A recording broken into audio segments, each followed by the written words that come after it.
Remember when Twitter was good? Well, Twitter itself, the service is still mostly okay. But God, the decisions they make are terrible. You know what I've noticed lately, by the way? Maybe I'm just waking up to 5 years ago, but I've done a couple of searches recently for hotels, like for WWDC and things like that. And I was looking at Facebook recently, and they were putting in ads for the destinations I was searching for when I was not even anywhere near Facebook at the time, which is extremely creepy. Well, that's the new internet. That's the modern privacy economy. Mm-hmm.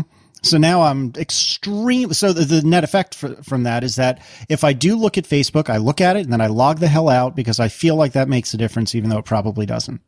It doesn't. Yeah. I mean, this is just like the boil the frog analogy. It's like, at some point we all say, oh, we can't do this. This is too creepy. And then, 6 months later, that's fine. And they move on to the next creepy thing. And Facebook and Google and all these companies that make money based on how creepy they're willing to be will always get more and more creepy over time because that's how they will keep making money and keep staying ahead of each other and the competition and keep their numbers growing every quarter. It's a whole business built on how creepy are you willing to be. And if you take small enough steps, it's pretty easy to justify pretty much anything. Anyway, you want to do some follow-up? Actually, since I've brought it up, let me interrupt you by saying we have recorded this on Monday, the 19th of May. And we did that because our schedules over the next couple of weeks are a little wild. But regardless of when we release this, if anything... Wacky wild case? Something like that.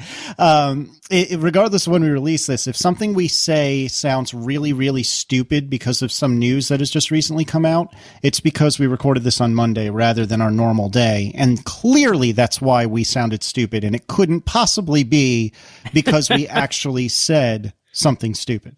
Right, and that would be the only reason why we ever say anything stupid. It's only because we record the show a couple days before we post it usually. That's the only reason we ever get anything wrong. I'm not going to bring up final. So, tell me about Beats headphones. So last week I kind of defended Apple's supposed acquisition of Beats, which we still don't know anything about, and we still have no confirmation about. But I defended it basically saying... that Beats is actually a really strong headphone brand, and that their headphones, while they are not what audiophiles want in a headphone, they are very appealing to a lot of people. And, well, anyway, so today, I actually spent the most time that I've ever spent with Beats headphones, because I had to go back to the Apple Store. Yeah, what's going on? Is it anything worth sharing? No, the iPhone 5 sleep-wake replacement program. I wanted to get mine replaced because I want it to have a very long life for development testing. Okay. So, anyway, I went to go pick it up today, and like everything you do at an Apple Store these days, this is probably its own topic, but everything you do at an Apple Store these days takes like 45 minutes. Because there are certain things that you can't really make appointments for, like picking up your phone from repair. There are other things that you can make appointments for if you're willing to make an appointment 17 days ahead of time, and then you get there, and it doesn't really matter that you made the appointment because they are already backed up, and it still takes 40 minutes before anybody will see you. Like a doctor. Yeah, and they do this weird thing where you go to the person. Well, first you go to the person at the front door who seems to be doing nothing, and they tell you to go back to Ivan in the back or whatever, and go register with Ivan back there with the line of people. So you go into the store and you think you're getting somewhere, and then there's this big line of people behind some guy with an iPad, and eventually you get to him and you tell him what you need, and he's like, "All right, here, stand here at this table and wait, and we'll have Jerry come out and talk to you." And so then you stand, and then you're like, all right, well, 5-10 minutes in, you're like, okay, can I move from this table? Like, what will happen if I go look at the laptops over at that other table, or go start playing with the headphones at the table over there? And you just kind of have to sit there, standing around, like waiting and playing this game. Like, oh, maybe I'll just go over there and listen for my name and look for someone walking over there. It's a really weird experience. I definitely get the feeling that Apple retail stores are not only having trouble keeping up with the customer volume that they get, but not doing a very good job with the solutions they've come up with so far, with creating good experiences with people. I no longer enjoy going to the Apple Store. It's getting closer and closer to going to the DMV in experience quality and things I would try to avoid. But it's really because you're an East Coaster and we're too, I don't know, organized, and we like order too much. Lines. We like lines. Exactly. I don't know. Apple stores are, to me, like the epitome of California. Hey, man, it's cool. Just wait here for a while. It'll be awesome. Yeah. No, I've never enjoyed going to Apple stores. I want to get in, I want to get out. And they make it impossible. It's like a game. You just have to try to get served. Good luck. Yeah, seriously. Now, I will say that the Apple Store app that lets you buy things, that is really nice, but everything else about the experience is pretty crummy these days. Yeah. Anyway, so I had some time for my pickup that's supposed to only take 5 minutes. I had probably a good 20 minutes in there. And I went back to the headphone tables I mentioned last week. I figured, well, it was only 2 tables away from my designated spot where I was supposed to stand, but there was nothing. So I figured, oh well, I'll see what goes on. And it turns out they did find me. It wasn't a big deal. So nice top tip for all you life hacks out there. So I got a chance to try all of the headphones they had. I made it a point to try every single one, and so it was probably a total of, I don't know, maybe 20 sets, something like that. And the good thing is this time there was a song on most of the iPods. There was the Foo Fighters Walk. Learning to walk again. Which is a great song from a great album from a great band. And the good thing about this song is that I actually knew it. Normally I go to the iPods in these stores and I don't know any of the songs on them. And they're all like, crappy modern pop songs, which makes it very hard for me to judge sound quality. And I'm always afraid to plug my own iPhone in because it looks like the headphone cable had some kind of security attachment on it as well. So I'm never willing to plug my own phone in to use my own music. So anyway, so I was able to compare this song that I know very well. I know how it's supposed to sound on good headphones, and it's a pretty rockin' song. It has a lot of bass, a lot of everything really. It's a very all over the spectrum kind of song. So it should give me a pretty good idea of how things sound. And I tried every headphone they had that worked, which is another problem. About a quarter of them just didn't work. A lot of them, like, they weren't plugged in maybe, or they had noise canceling and the batteries were dead, or whatever the case, doesn't matter. Most of them I was able to try. And the Beats had such an incredibly distinct sound. And by that I mean it was all bass. Like, all bass. It was shocking. Like, in this Foo Fighters song, in order to I had to turn it down far enough that it wasn't blowing out my ears with bass, but at the highest bass volume I could tolerate for a sustained period, you could barely hear the words that were being said. Like, the bass was so strong and the mid-range was like tucked down under everything, you could barely hear it. And it was really strange. And so I looked at a few other, I tried a few other sets and verified that, they didn't just have a crappy version of the song. It wasn't some weird EQ setting in the iPod, settings area or whatever. It was just that the Beats headphones really sounded bizarre. And I don't know why anybody would want that. I said last week that people do like it. And that's true. I mean, I guess this is a lot of the same opinion I have when I drink Starbucks coffee. But man, it was rough. It was really rough. And I tried every other set they had too, and most of them, I tried all the Bose ones. Bose has this new line called like Accurate Sound or something, which was comical because it doesn't sound accurate at all. And there, there's all sorts of like other, luxury brands. There's Bang & Olufsen, there's B&W, and not BMW, B&W, and all these other things. And oh, please, BMW never make headphones because they would probably be terrible on it. That would cause a conflict in my mind. So generally, I got the opinion. If you ever go into a Bang & Olufsen mall store, they will. You get the feeling it's like a Bose store times 10, where like they have all these things around that, like, they'll have like this crazy expensive speaker dock, crazy expensive headphones, crazy expensive speaker tower fan thing, and all these like weird, bizarre boutique electronics that are ridiculously expensive and kind of cool and gimmicky maybe, but probably not worth those prices. That's how the Apple Store is getting with all of its audio stuff, and to some extent it's always been this way. The Apple Store has never been a place where you could go buy audiophile grade headphones or anything. But that's how their entire headphone department is. It's these like $200 to $400 boutique, fancy, fashiony, marketing heavy brands that are not very good by most measures, but just cost a lot of money and are fancy.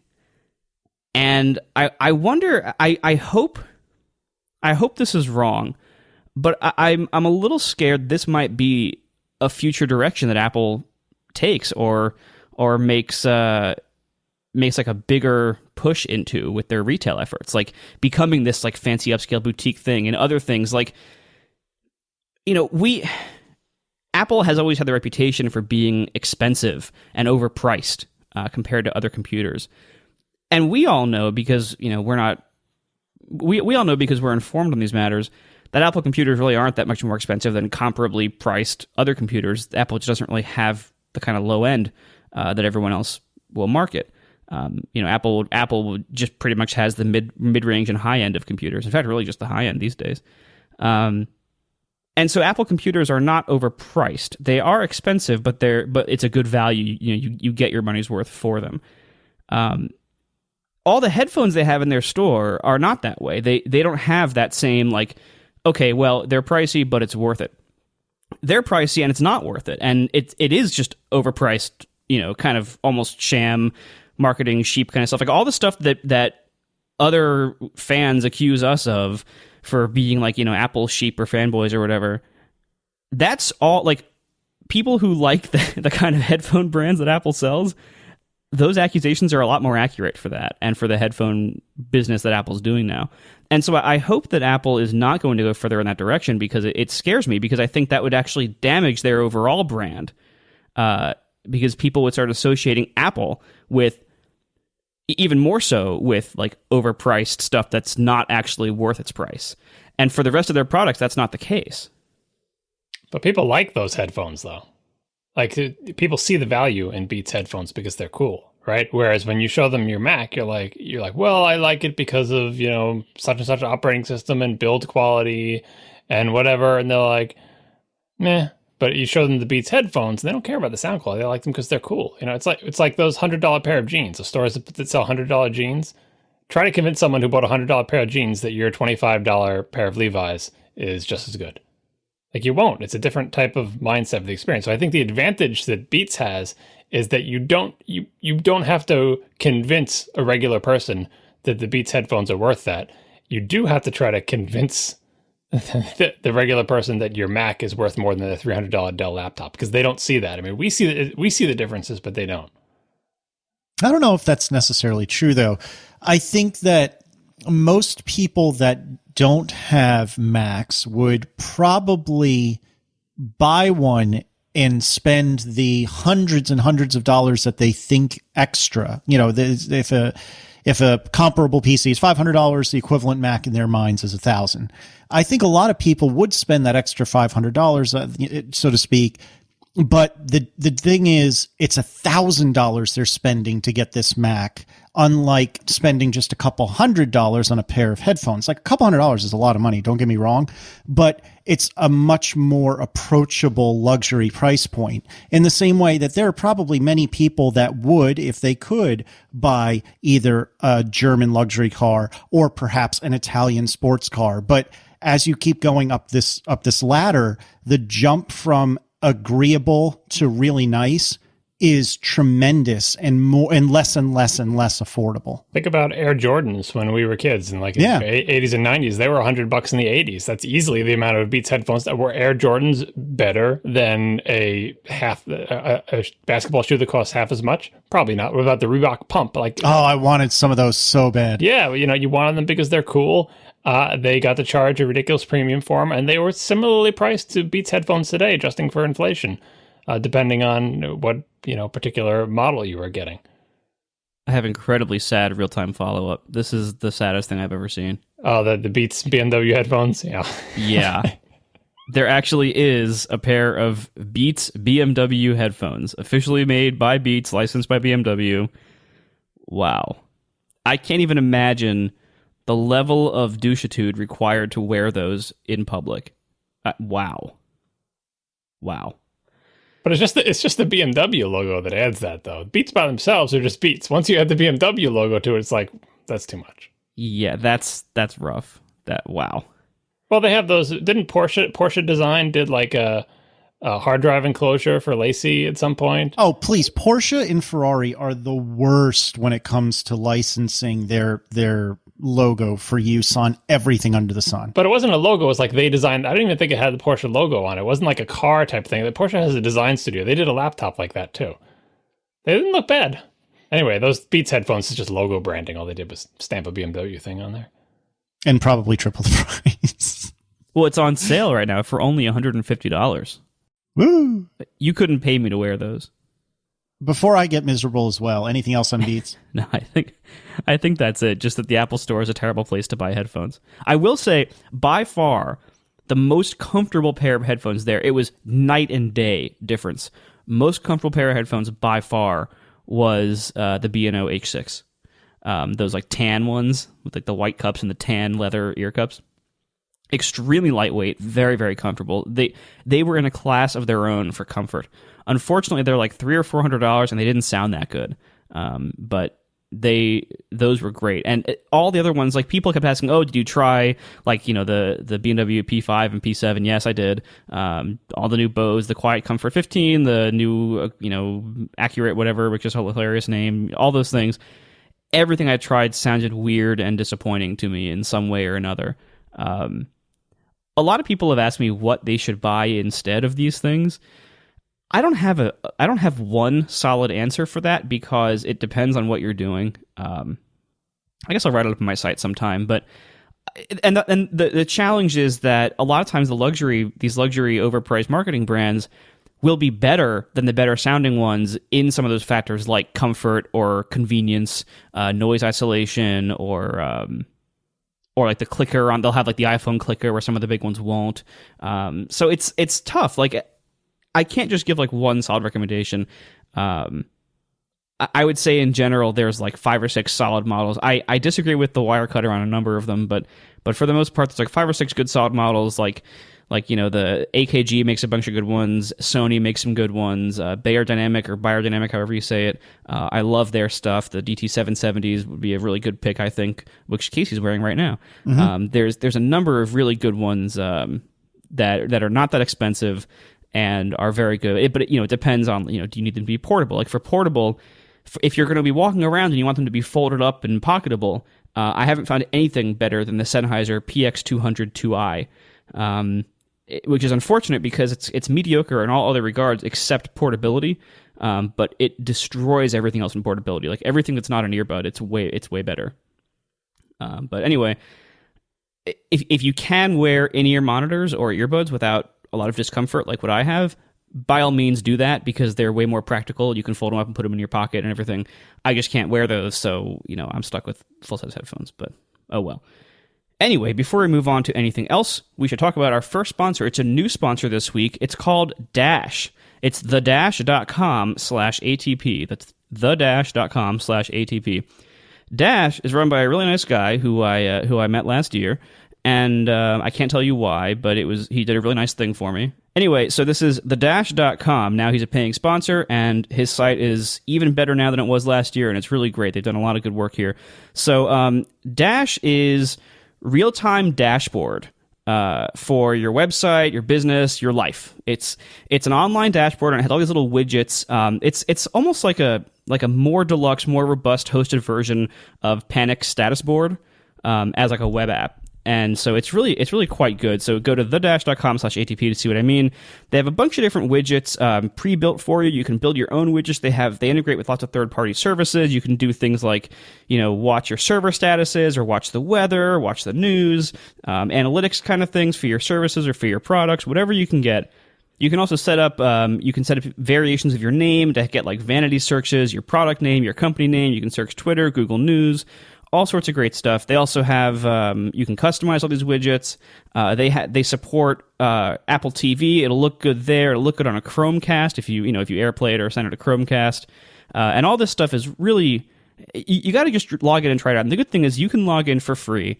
You can sign up with just an email, free accounts. You can get one private dashboard, and you can also create public dashboards. It's kind of like GitHub, where like the public model is free, and then if you want private ones, like for your internal company use that you want to keep private, you get one for free. And if you have a pro account for just $10 a month, you can have unlimited private ones if you want. But everybody gets unlimited public dashboards. So check it out. Go to thedash.com/ATP. Really great thing here, and check it out. Great guy behind it, and I've tried it. It's pretty fun to play around with, and you can make some pretty cool dashboards. Thanks a lot to Dash at thedash.com/ATP for sponsoring our show. He made dashboards on that page. I took a look at. He's got one for each one of us. This looks really nice.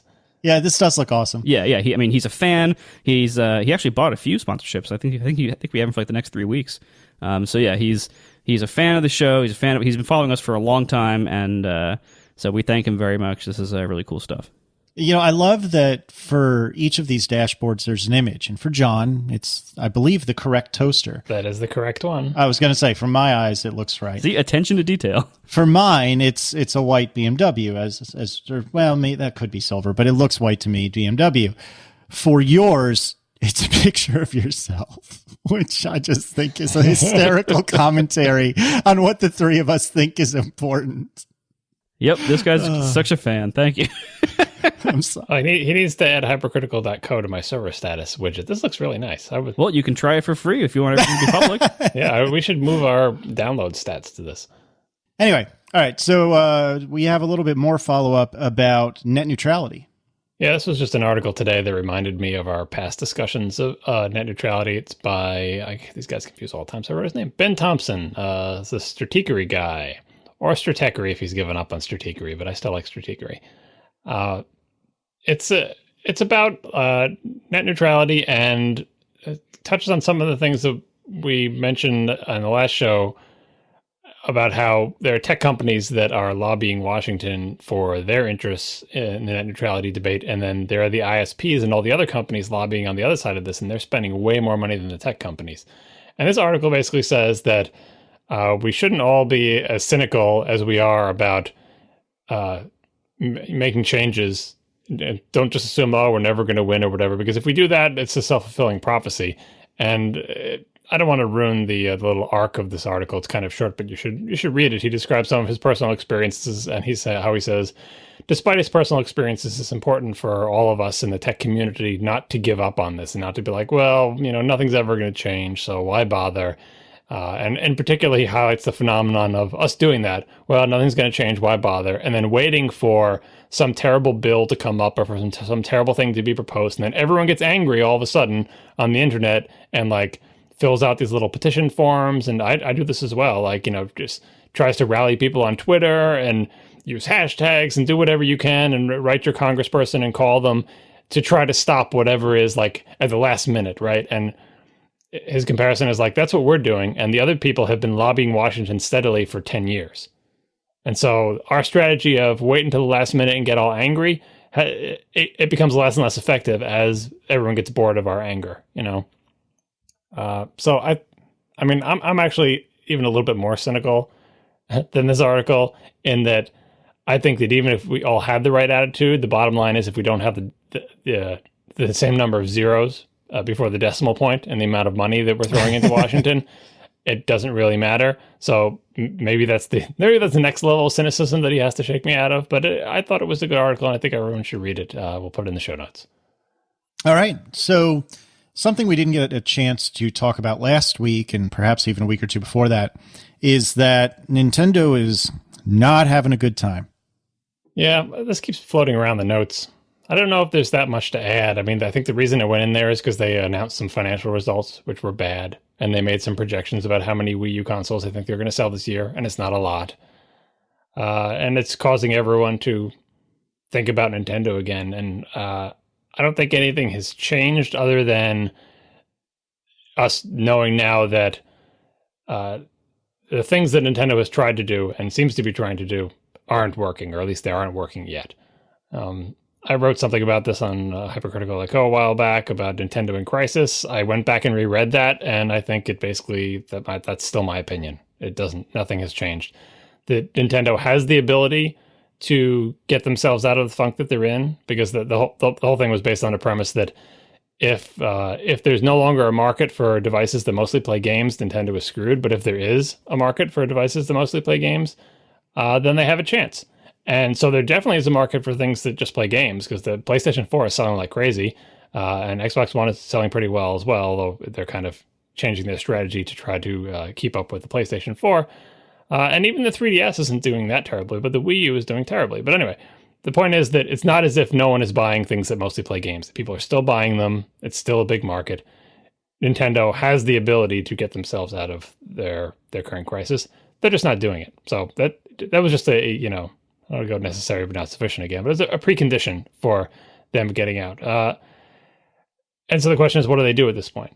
Do they just keep trying to release games for the Wii U and hope that some game catches on and people buy them? Like, the Wii U is kind of in the classic death spiral where they don't sell a lot of consoles, which means the third-party developers aren't going to bother making games for it, because even if you sold to 100% of Wii U owners, which you're never going to do, there would still be a small number.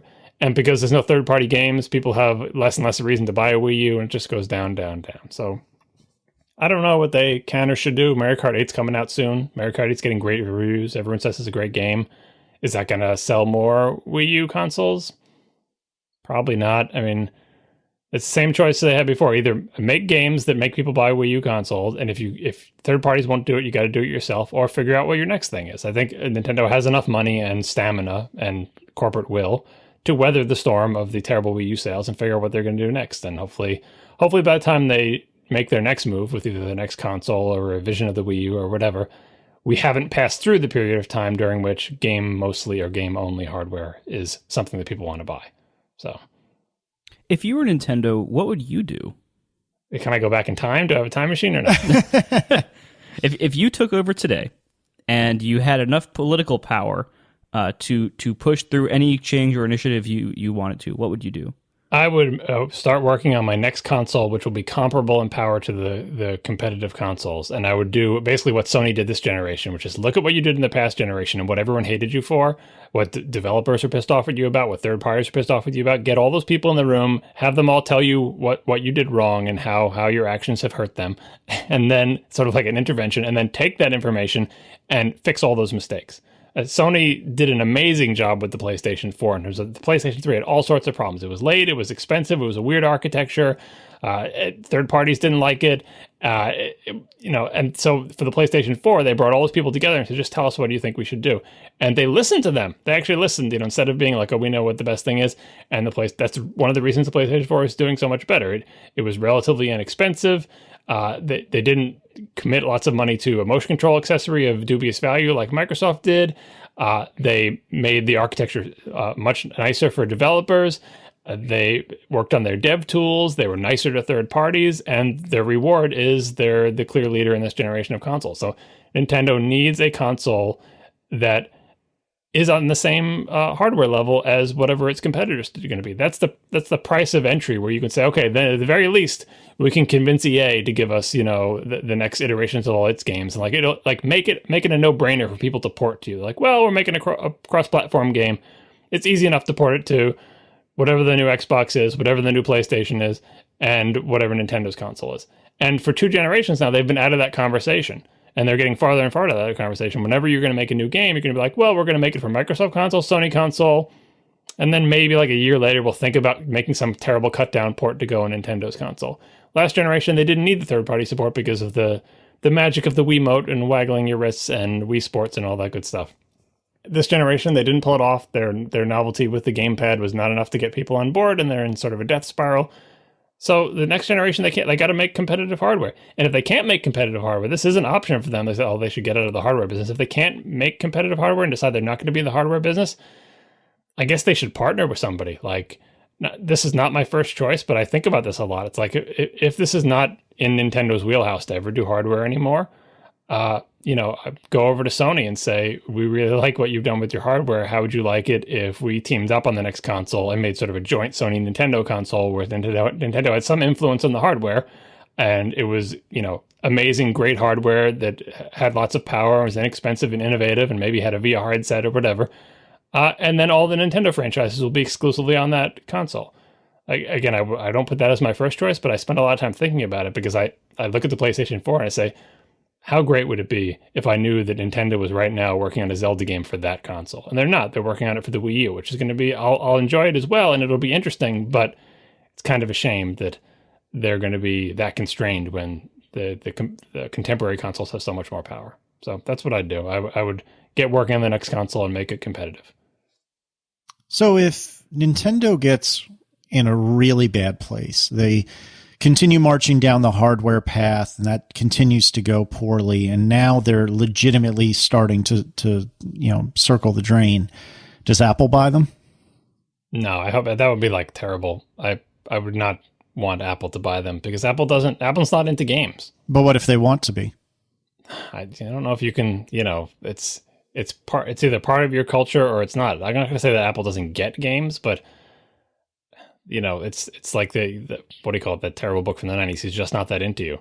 Apple. That's one of the notes in my notes app. Apple and games. He's just not that into you. Like Apple's just not that into games. Like they like them on their platform. They're fun and everything, but all the other gaming companies, Microsoft, Sony, Nintendo, have people in positions of power who are really into games, who love games, who live and breathe games. Like that is it. Same thing with any movie studio. Yeah, there's going to be a bunch of bureaucrats and suits at movie studios, but there's also going to be people who love movies at movie studios. You need to have that. Not everybody. There's going to be some stuffed shirts in there and everything too, but you need to have people. Same thing with car companies, the car guys who just love cars. You absolutely need to have them. And thus far, I'm not convinced there is anyone high up in any position of power that has that passion for games at Apple, which is fine. Like Apple doesn't have to be a game company, but it's not. But I would not want them to buy Nintendo. Yeah, I think it's pretty clear that not only is Apple like not caring about games, I don't think they respect games. Like I said this before a long time ago, but so I'll just go over the quick version. But basically, if you look at Apple's history of how they treat games on their platforms, both on the Mac and on iOS. On the Mac, they basically just said, we're never going to do anything to really make games easier or possible to bring to this platform in a competitive way. On iOS, games came there anyway for other reasons, and Apple found themselves in the position of all of a sudden being in a really pretty powerful and pretty important position in the gaming world, almost accidentally. And the way they've treated it since then has really just been kind of patronizing.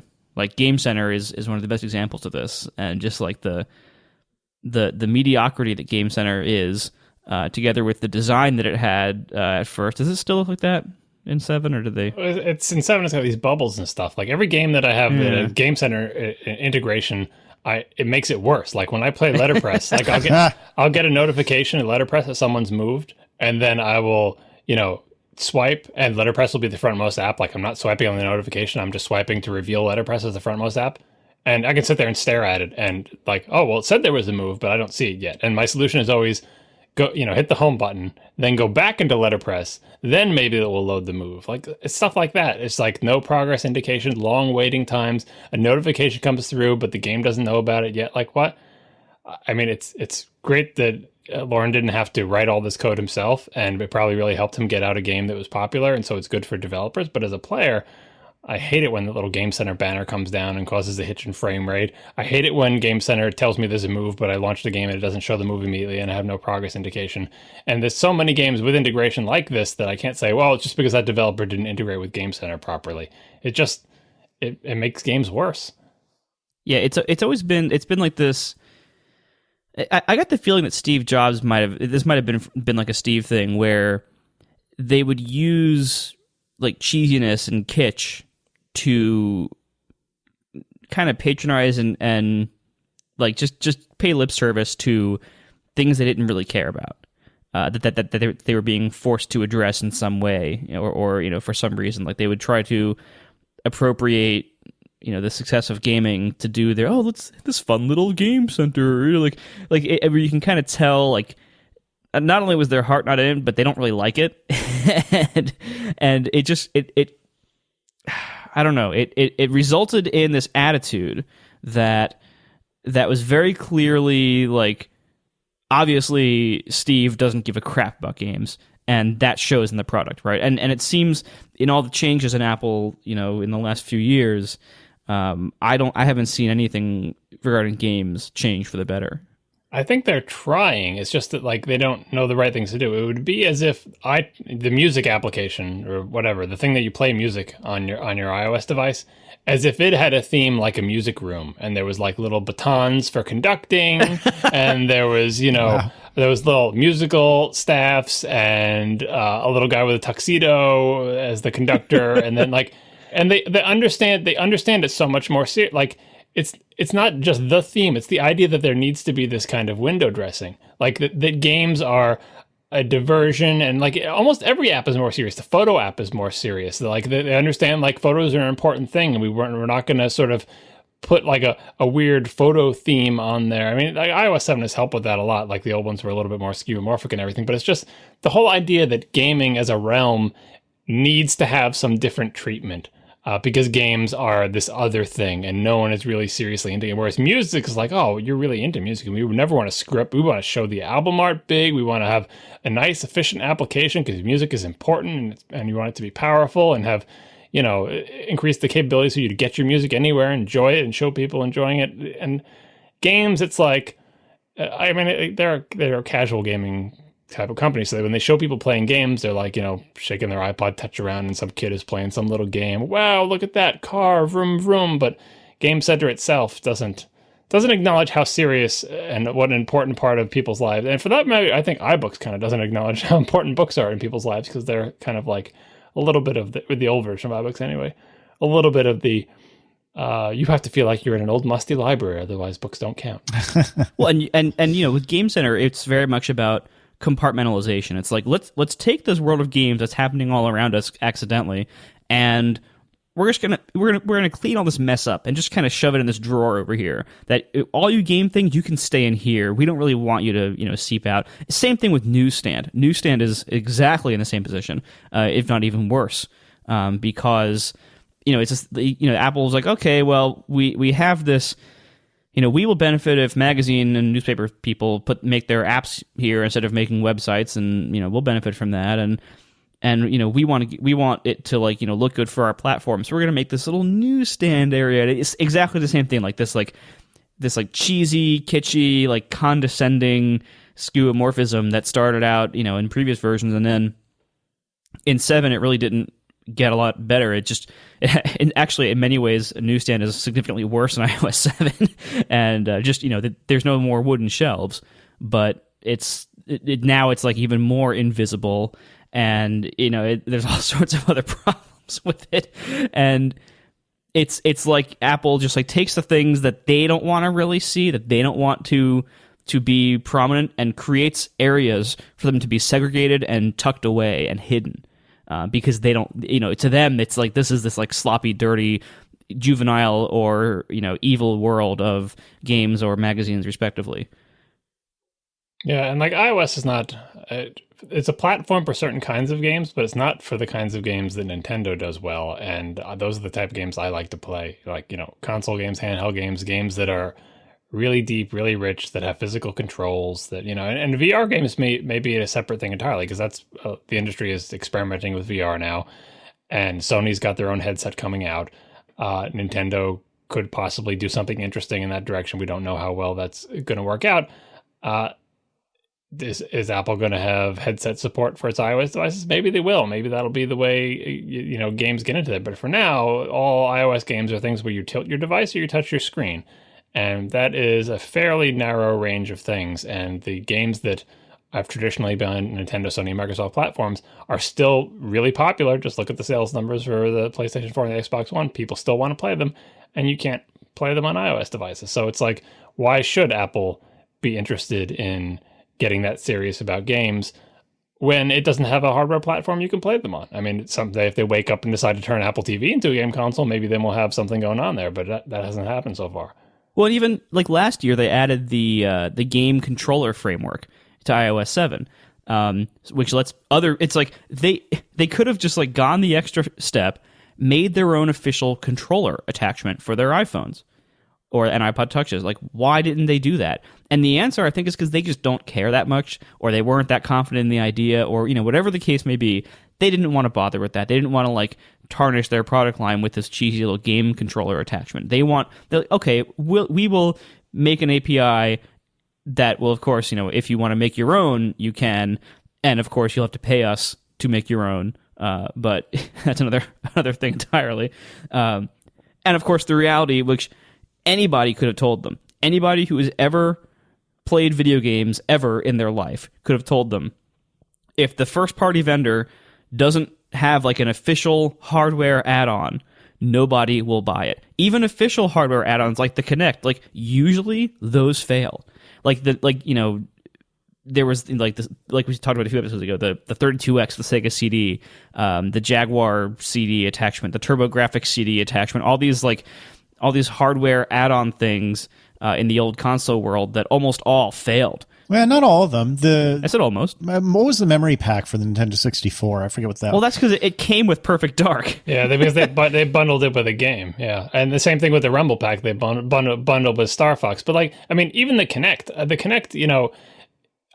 the original Kinect, that had a pretty good sell-through for a peripheral. Like, people made games that supported the Kinect, which is fairly unprecedented. Like, yeah, that was remarkable and very unusual. But it was, certain like dance games and stuff that you couldn't do without the Kinect. They weren't bundled with the Kinect. You'd have to buy the Kinect and buy that. And a lot of people, I think Apple would be overjoyed if, I don't know if they would be overjoyed, but anyway, it would be. Have you ever seen anyone using one of those controllers attached to an iOS device? I've still never seen one in the wild. And so that makes me think that they're not selling a lot of those devices, and let alone games that like require them or take advantage of them. Like, none of those are really, like, I don't even know if it's financially feasible to make a high quality game and say, oh, by the way, to play this game, you need to have a controller accessory. And then the other problem is the economics of the App Store are such that, I mean, there's lots of that could be a whole show of discussing the problems of economics in the App Store for developers. But in this particular area, one of the problems is if you make a game that requires a gamepad, you have cut down your market size so substantially that, suppose 1% of iPhones sold in the past year, 1% of those also bought gamepads. That's probably extremely optimistic. I bet the number is nowhere near that. But let's say it was 1%. Well, that means you're also cutting your audience down, by 99% by making a game that requires it in a market where the only way to make any money at all is through massive volume. That's a terrible. It's just a terrible situation. It's never going to catch on. That reminds me of the other story that I alluded to earlier. I don't know if you guys heard about that. Microsoft is unbundling, making a version of the Xbox One that you can buy without the Kinect 2. Yeah, I'd heard that. Yeah, and that's kind of a shame, but it's kind of, I mean, in the face of Sony's sales, I guess they felt like they had to do something. I believe they're still keeping the SKUs that have it bundled, but they want to make a cheaper one without it. Bottom line is, not a lot of games are coming out that require the Kinect that are compelling enough for someone to want to pay an extra $100 for the consoles. They're like, all right, well, here's a version. We'll shave some money off the price. You don't have to buy the Kinect with it. And it's kind of a shame because I think the Kinect was an interesting idea. I think the second version of it is way better than the first, and you could do interesting things with it. It's just that because they're selling so much fewer consoles than Sony is, they feel like they have to make this move, and it's really like I don't know how I feel about it, because in many respects, like, if they had just launched in every country instead of launching in, like, Sony's in way more countries than there. I think Microsoft's in like 13 and Sony's in like 50 or something like that. If their rollouts had been equal geographically, maybe the race would have been closer in terms of sales numbers, and they could have stayed the course. But instead, because they're behind, they want to have a way to catch up. But once you open that door, once you say that it's possible that there's any Xbox One out there without the Kinect, forget about it in this generation having some game that someone's going to put tons and tons of money behind, that's going to be like a tractor that pulls, that shows everyone how amazing the Kinect is. Because like Marco said, now all of a sudden you have to look at the ratios. It used to be I could sell into 100% of the Xbox One market if I made a Kinect game. And now it's like, oh, it's 99%, 98%, 97%. Like, depending on how that SKU sells without the Kinect, the number is probably just going to go down and down. And so, right. And also in the console world, it's very important, as you said earlier, to be cross-platform.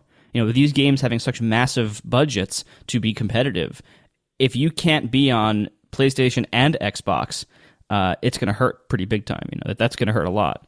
well, the Kinect games are always trying to be the exclusives. Like, you know, yeah, of course you can't port the same because no one else has the amazing Kinect. And same thing with Sony with VR. If Microsoft doesn't have a VR headset and Sony does, Sony's got to get people to make VR games or VR ports of games. And those are not going to be able to be on the Microsoft console. And Sony, if you sell the most hardware, you're in the power position. It's like, who cares if you can put your game on Microsoft or Nintendo's consoles? We have sold X number of million consoles. You're doing fine. Nintendo can't even get those people to answer their calls. And Microsoft, it tries to make that same argument for the Kinect. People go like, we've looked at how well Kinect games sell in the previous generation and the current one. And it's not just about addressable market. It's about the fact that no one has found a way to make a game that will sell millions of copies for, you know, the Kinect. Like, I hope Microsoft keeps trying. I hope what they've done can combine with VR stuff, can combine with the gamepad stuff that Nintendo's done. Like, there is the makings of some great next generation gaming experiences down the line with all the technology that everyone has experimented with in the past 2 generations. So, Marco, what else is pretty neat these days? What's also amazing these days is an old sponsor that's back. It's our friends at Hover. Hover is the best way to buy and manage domain names. Now, Hover's a domain registrar. They're owned by the people at 2 Cows, which has been around forever. And, you know, let's be realistic here. Not every domain name registrar is a pleasant experience to use and be a customer of. Hover is just great. I use it for a lot of my stuff. A lot of people, like, I use it for about half my domains, some of the emails I use, all this stuff. It's fantastic. Hover gives you easy-to-use, powerful tools to manage your domain so that anybody can do it. It's nerd-friendly. It's also regular people-friendly. They also have amazing customer support. You can call them on the phone. You know, you can do it online, too. That's fine. They have online support like everybody. But you can call them on the phone. And if you call during business hours, which are pretty generous, a real human being will pick up the phone, and they will be able to help you.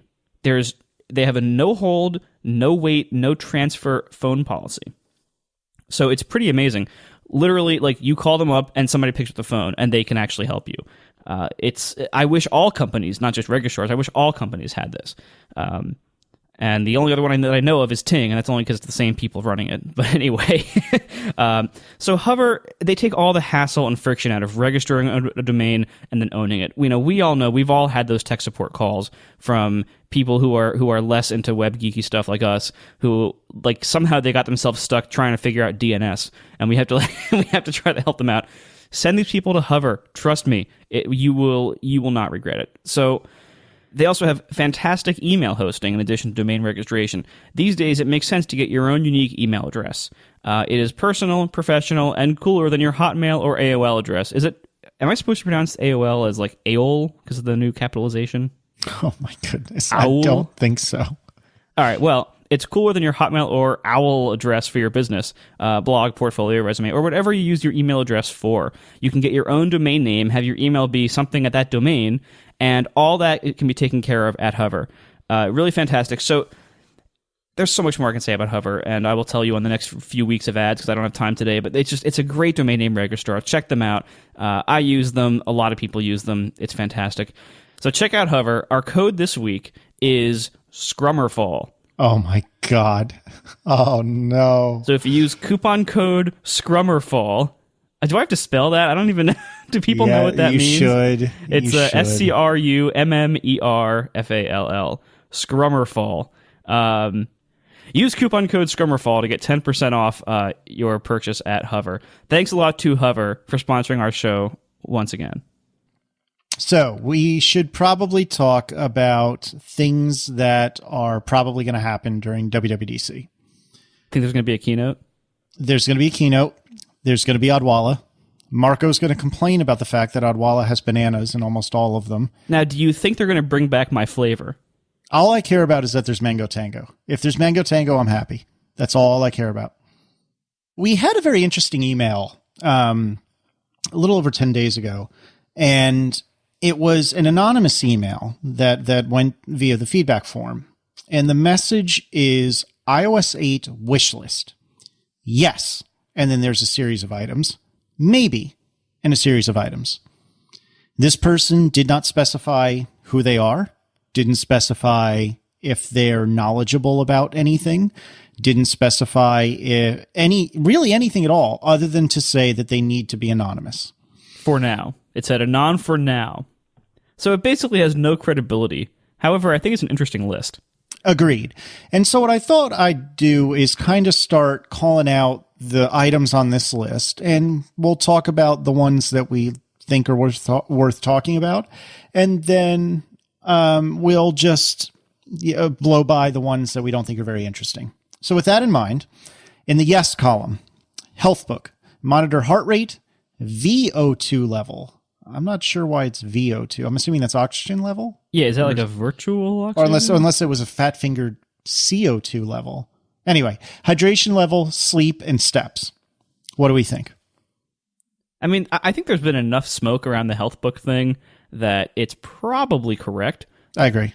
You know, the details of which things are included. I mean, steps and sleep can both be tracked by motion. That's easy. You know, hydration, O2, and heart rate, that would require some kind of extra sensor that we don't know about yet. So that's probably a question mark or a maybe. No, we know about it. It's going to be the earbuds.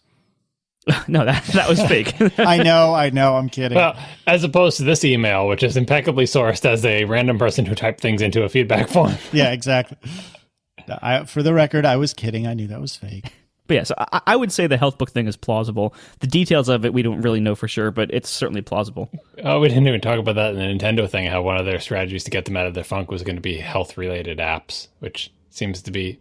Everyone seems to be doing this these days. The fact that we have the technology, the networking, and the last piece we need is the sensors, and Fitbit has been the sort of the spearhead into this, into health monitoring for individuals. It seems to be reasonably popular and have positive results for people, so Apple getting into it doesn't surprise me. And of course, we've all seen all the screenshots of the Healthbook looking app and stuff. This is just an iOS 8 wish list, so we can't talk about whether Apple's going to have any devices like this, where they're going to launch this kind of like the M7 without any accompanying hardware. It's like, oh, well, our phone has this, then these new APIs and so on and so forth, and then third parties will make sensors for it, or is it going to integrate with the iWatch later, or, you know. But I think it's a pretty sure bet that some health monitoring stuff is going to be in iOS 8 software-wise. I agree, and I'm very curious to see what sensors, if any, will be provided for this. And by the way, real-time follow-up, VO2 is apparently aerobic capacity. Thank you, KJ Healy, friend of the show. Right, it's for volume, right? Mm-hmm. So thanks for that, KJ Healy. Next, transit in Maps, in the Maps app, in the Apple Maps app. I would suspect this would be something they would do because they got dinged on it, or they continually get dinged on it.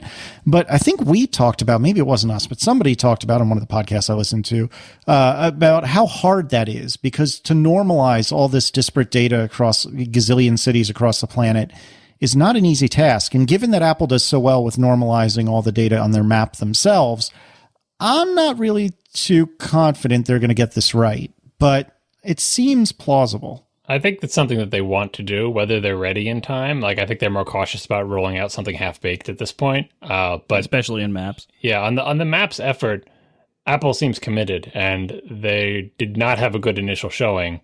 And hopefully they're learning that the only way to do this is to do what Google does. Is you're not boiling the ocean, but you're boiling a pretty darn big lake. And that's what they have to end up doing. You got to put bodies in the ground. You got to put resources towards this. It's a super big pain. You can't half-ass it. You got to. There's no shortcut. And the transit, like, oh, the shortcut will be that we'll just have third parties do it. It's a third-party opportunity. And people are like, no, we don't like that shortcut. Google has transit. You don't. You suck. So I really hope that this is true, that they're working on transit. As for whether it's ready in time for a WWDC announcement, I'm not sure. Yeah.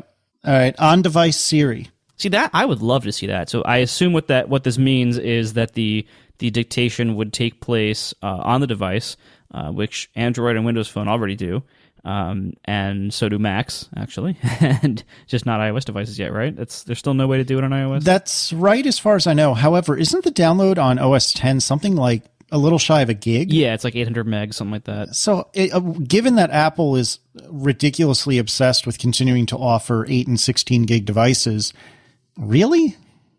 I mean, it seems like that'd be a lot of space to take up on some devices that really don't have enough space. Well, it would probably just be an optional download then, just like it is on Mac. Because like, how many people actually would care enough to use that? Probably a minority, but for those people, it would be really nice to have. I think they need to concentrate on getting their server-side implementation up to snuff before worrying about adding another implementation to the mix.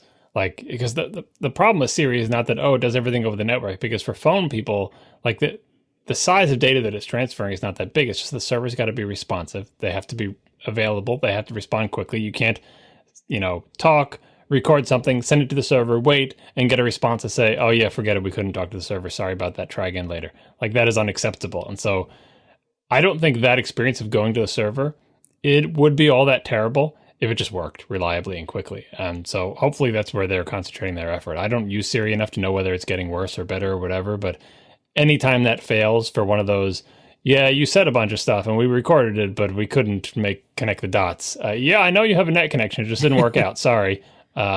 Anytime that happens, it's bogus. And I'm not ready for them to say, well, actually, we have a second implementation. It's all on device and you don't have to worry about the network. You just have to worry about memory usage and storage area and whether this on-device thing works. And again, it's another area where Google has on-device stuff working and their servers respond faster. So this list reads more like a list of areas where Apple needs to improve. I guess it's a wish list. Like, every area where they need to improve, they should improve in all those areas. But I don't see them going for on-device Siri. I would rather see them address the server-side stuff because I don't think it's that crazy for phones anyway to just say, yes, it's all server-side. Don't worry about it. It's, we'll get the data through. It's not a lot of data. We'll just make sure our servers are all available and fast. Yeah, I mean, it's certainly that would be nice. I mean, I would prefer they give us both, really. Having on-device dictation, like, have the servers still do the smarts of, like, okay, here we know what you said, but then what do you mean by that? Like, that's obviously an area where the server-side infrastructure could benefit a lot from continuing to be server-side with both resources and with just updating the information that it has and learning and stuff like that. That's very much like a big data problem. They need big data to do it. The actual dictation, though, while dictation does benefit from the big data approach, you can also do a pretty good job just having something local, as you know, by using all the Dragon stuff. Yeah, you need more RAM for that, as I think Casey pointed out. Like, that's hardware-wise. I mean, the excuse has always been, well, more RAM requires more power, and it's a battery life thing, and blah, blah, blah. But, geez, forget about the storage, which we've already complained about, the 16, 32, 64 eternal trinity.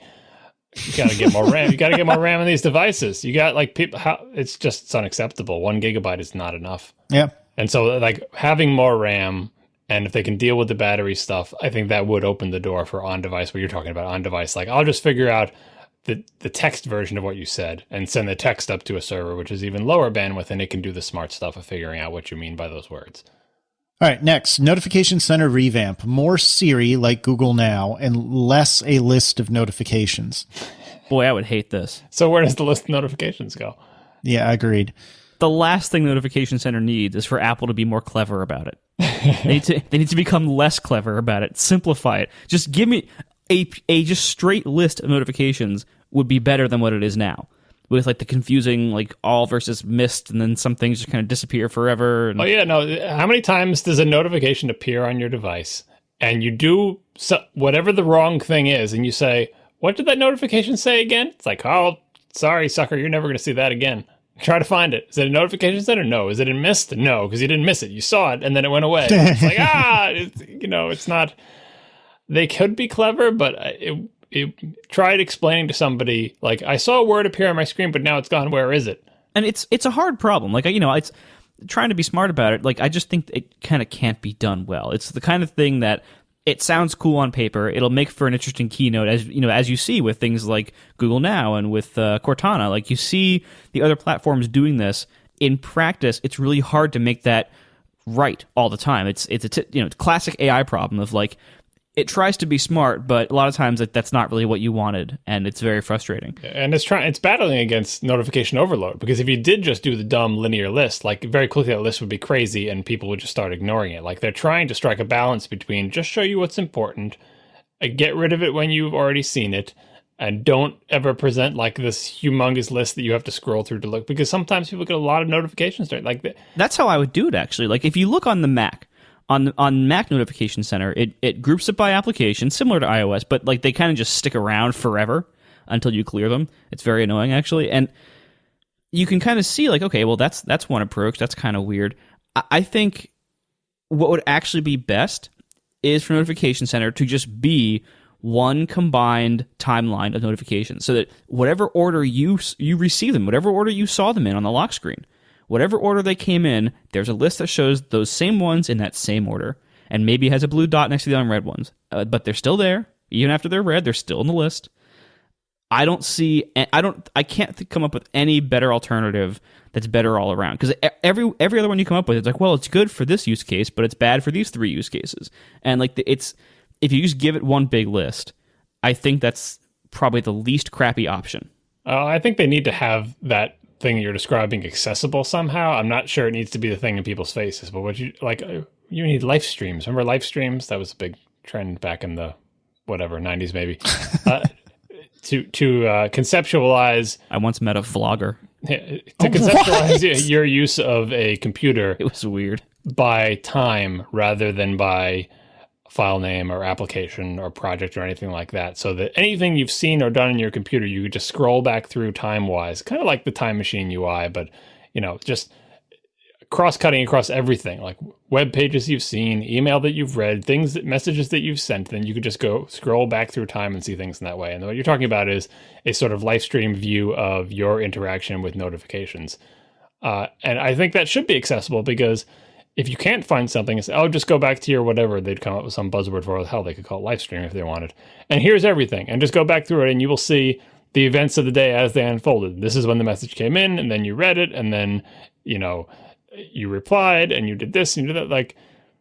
But I don't know if that needs to be the thing in the person's face, because what they're trying to do is make it so you don't feel overwhelmed by notifications by making them go away. That's why they have the miss thing and the all thing. And I think that does make for a better experience until you're like, oh, what did that thing say? Let me just go to the live stream and look at it. I shouldn't say live stream because it's a terrible name, but I don't know what else to call it. But that's how people use text messages though, all the time, and it's fine. Like, text messages are one giant chronological list, totally unsorted, just by time. No, but it's by person. It's by person though, isn't it? Well, yeah, okay, that's fair. But still, like, I know so many people who like they need to get a piece of information out of their text messages, like if that's the only place it lives, and they can just scroll up and just keep going. They know roughly where it is, and then they eventually find it, and that's it. Like, then they end up with 3 gigabytes of messages. Well, yeah, but the other category on their device starts growing and growing. How helpful. Yeah. If only Apple could store those things in the cloud, and when you scrolled, it would just pull those messages down. And dare to dream, right? We'll get there. All right, so Notification Center and iCloud, clearing notifications across Mac, iPhone, and iPad.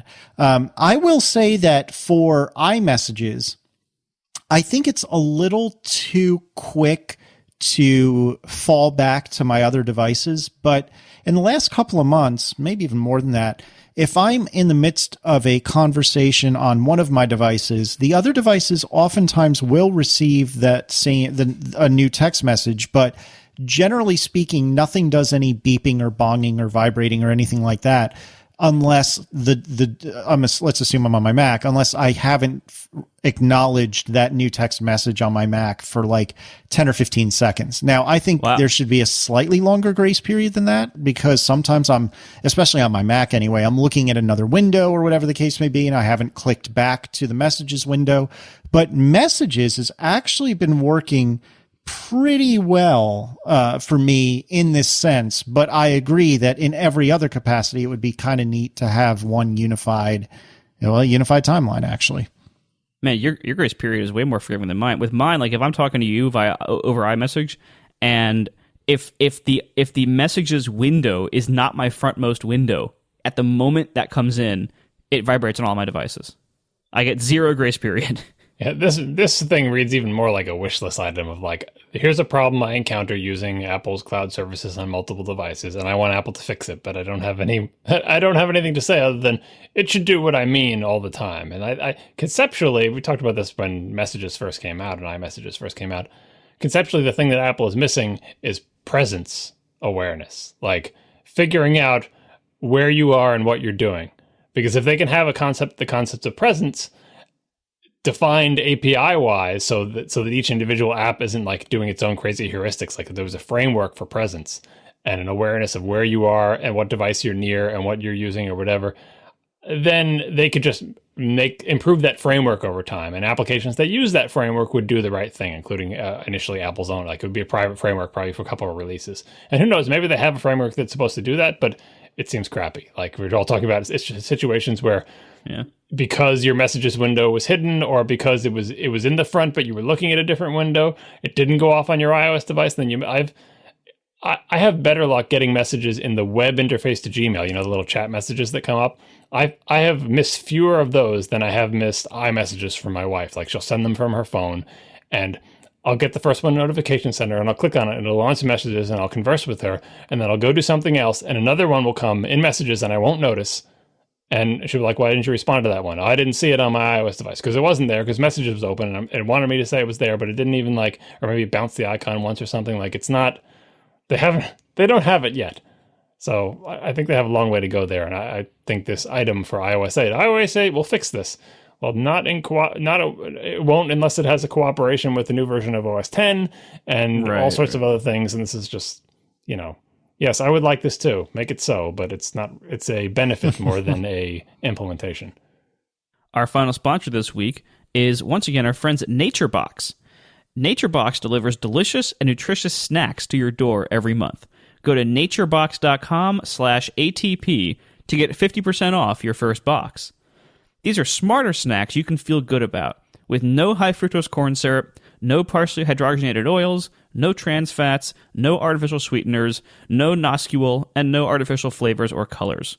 They're better for you, and they're nutritionist approved. When you sign up, you get a discovery box filled with surprise snacks. Then you have the option to pick your own every month, or you can have NatureBox surprise you with new ones. You can browse their site, naturebox.com/ATP, to check out their full lineup along with all previous NatureBox deliveries with full nutrition labels and ingredient lists for everything. Each bag includes 3 to 5 servings of its snack, unless you put it next to your computer all day, and then it might become less than that, but because they're really good. Each bag includes 3 to 5 servings of its snack, and you can choose from 3 quantities every month.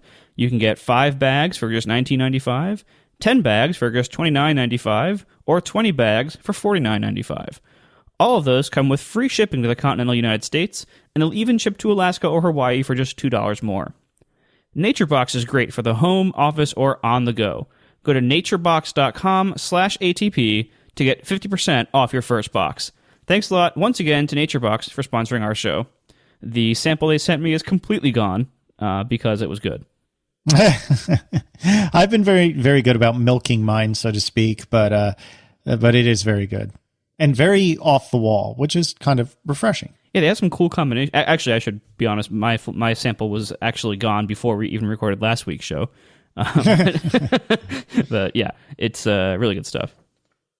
All right, so continuing this list that at this point absolutely confirms that it's a wish list and not a birdie telling us something they know. Unlimited photo stream. Yeah, unlimited, just like unlimited bandwidth from AT&T. Everything in tech, that claims to be unlimited, that's always true, right? Totally. Well, I mean, sometimes, think about it. Backblaze, for instance. Yeah, they actually managed to do it. They say it's unlimited. Maybe it's not. Maybe if I had 300 terabytes, that someone would come to my house and talk to me, in person. But so far, I have multiple terabytes there. I mean, maybe they're relying on the fact that you can't upload the ISPs. How long would it take you to upload a petabyte of data? It's it would take a long time. But so far, I haven't hit a Backblaze limit. But yeah, it's probably also just the law of averages. My mom's computer, I back up everything I possibly can back up from that. It's 37 gigs. Like it's and it's like I'm paying the same for 37 gigs there as I'm paying for 1.5 terabytes on my desktop. Yeah, PhotoStream, they don't have that same advantage though, because I think people just keep taking photos their whole life, and they, it's not like with data. There's some turnover. Like you're gonna. I don't know what the turnover is on data, because like maybe people delete their email after time, or it just doesn't seem like it grows linearly. Like maybe people aren't putting their photos into Photoshop or whatever. Anyway, unlimited or not, yes, we all want PhotoStream to be better. We've had many past shows about describing how frustrating it is that with the Everpix gone and everything, that Apple isn't picking up the baton and saying, don't worry, no matter how many pictures you take, we'll take care of keeping them safe. For a fee, for not a fee, like at least give us that option. At this point, your options are not great, and no one company is ready to take care of your photos forever or even try to make that promise. I really think this is the kind of thing. I mean, and we've talked at length about this. The Prompt has talked at length about this, even more so than us, I think, which is saying a lot. I think this is one of those things like Apple has to be the one to offer the photo solution finally. Like it doesn't mean they will. I actually am not that confident that they will, but I think that's what needs to happen long term. I really do. And there are so many question marks about how they would do that, and if they would do that, and how they could pay for that. To me, I think the biggest question mark is still video. What do you do with video? And the answer is probably you just omit it from PhotoStream, or severely downsample it so it fits within like the 1 minute sending limit, stuff like that. But overall, I just think like if you look at how people actually use these devices and what people's expectations of their data and its safety actually are, I don't see any other solution that would actually be good long term. Apple just has to do it, and they have to find a way to do it and pay for it. And there are some shortcuts they can take that could substantially cut down on the cost and data volume. Like for instance, just don't store. Obviously don't support RAWs and stuff from desktops. Just don't store the full JPEG quality. Like if they store every picture at quality 40. Almost nobody will ever be able to tell. No, I don't like that. They need to store the full quality one. Otherwise, they're not really solving the problem. I don't want crappy quality versions of the pictures of my kids saved. Say, oh, don't worry, all your devices went up in smoke when your house burned down, but we've got really crappy quality JPEGs. No, I want the originals.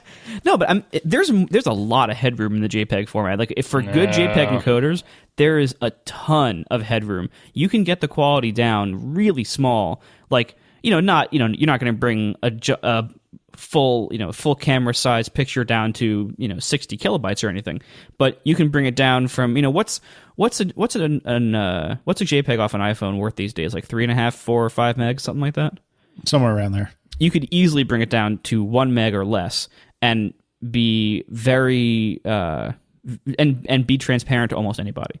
Yeah, just like you can on a CD. Yeah, you can. Yeah, I don't like that. I don't like that solution. In fact, I think they should take RAWs. They just got to figure out the economics. This is something that I think people would be willing to pay for as long as it's reasonable. And I think with $5 unlimited backup, it shows that it's within. It's going to get more and more reasonable over time, because photos are not getting bigger at the same rate that storage is getting cheaper at this point, I think. So hopefully this will solve itself eventually. A more realistic wish list item for this would be what we've also talked about is, for iCloud backups, at least allow it to match the size of the device for a reasonable price, instead of being you get a little bit free and then we nickel and dime you, and if you buy another device, you don't get any additional storage and you just have to keep paying more. It would be nicer if they sort of rewarded their good customers who buy the biggest devices, who buy lots of devices, by making each additional purchase help you towards iCloud backup for them. You know what would be really neat is if Apple, and I don't think they'd ever do it, but did a unified backup solution. So you've got backups of your iDevices as big as they are, as much as you want. Time Machine now can refer to either a local drive and or the Apple, MobileMe cloud or something like that. PhotoStream goes on either forevermore or considerably longer than it does right now. I could just see how that would be so awesome. And I would pay so much money to just be able to, in one place, or pay one entity to make all of these backup problems go away. All right. Next on the wish list is auto downloading and updating iOS. I don't see how that would really be feasible without. Doesn't it already auto download it? Yeah, but this is like auto updating. Well, here's one problem. I mean, like my mom can't upgrade to iOS 7 yet because she doesn't have free space. Yeah. And it needs like 800 megs or something, and she doesn't have that. And what I have to tell her to get that is, well, if you want to do that, you have to like delete all your photos basically because she has like an 8 gig iPhone 4. There's like no space on there. Isn't this the one that you told her expressly not to buy? Yes, it is. Have you reminded her of that fact? Every time I see her. And how does that go over for you? It's starting to not go over that well anymore. But yeah, it's an 8 gig iPhone 4, so they're really the best of everything.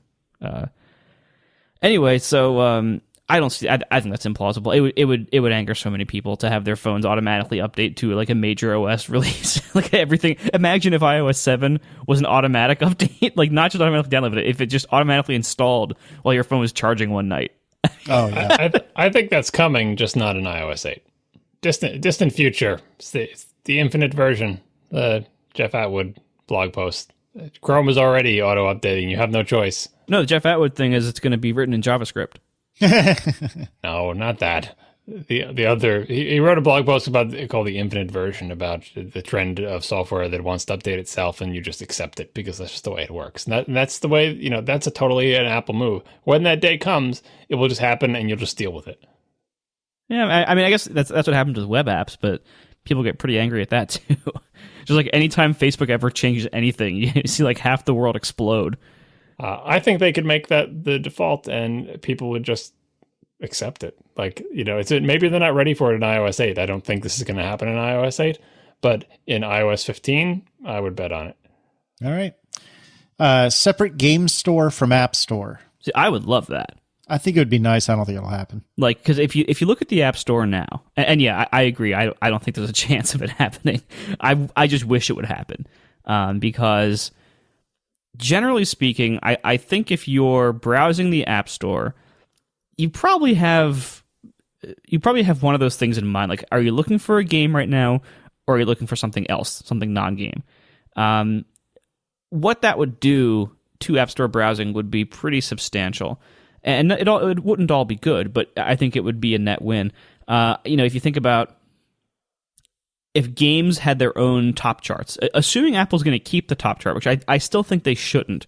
I think the top apps ranking lists are very destructive to quality of software and economics and so many things. I think they're very, very bad for a lot. But Apple seems to be pretty committed to keeping them, at least by their inaction. So, assuming they're going to keep the top lists in the App Store, having games have their own complete top list, like not just this one category with the little subcategories in the real App Store, have it if you give it like its own entire store, and then it has a completely different standard for like editorial, what's new and noteworthy, the top list, all that stuff. It would allow them to have more granular categories. Not that they would, but it would be nice if they would. Stuff like that would be great. And then in the newly separated App Store with no games in it, it would be a lot easier to find apps because you wouldn't have all the charts and lists and features be cluttered up with games. The problem, I think, is that, first of all, very few people, relatively speaking, most people would just visit the game store, and the App Store would be pretty abandoned by most customers, I think, for casual browsing. And that might not be a bad thing anyway, because how many of them were actually going to the App Store looking for a new game to play, and then they ended up buying like your PDF app? Like, really? Like, does that really happen a lot? I mean, it might, but I don't know. I would guess not. And then the other problem would be, how do you enforce the difference?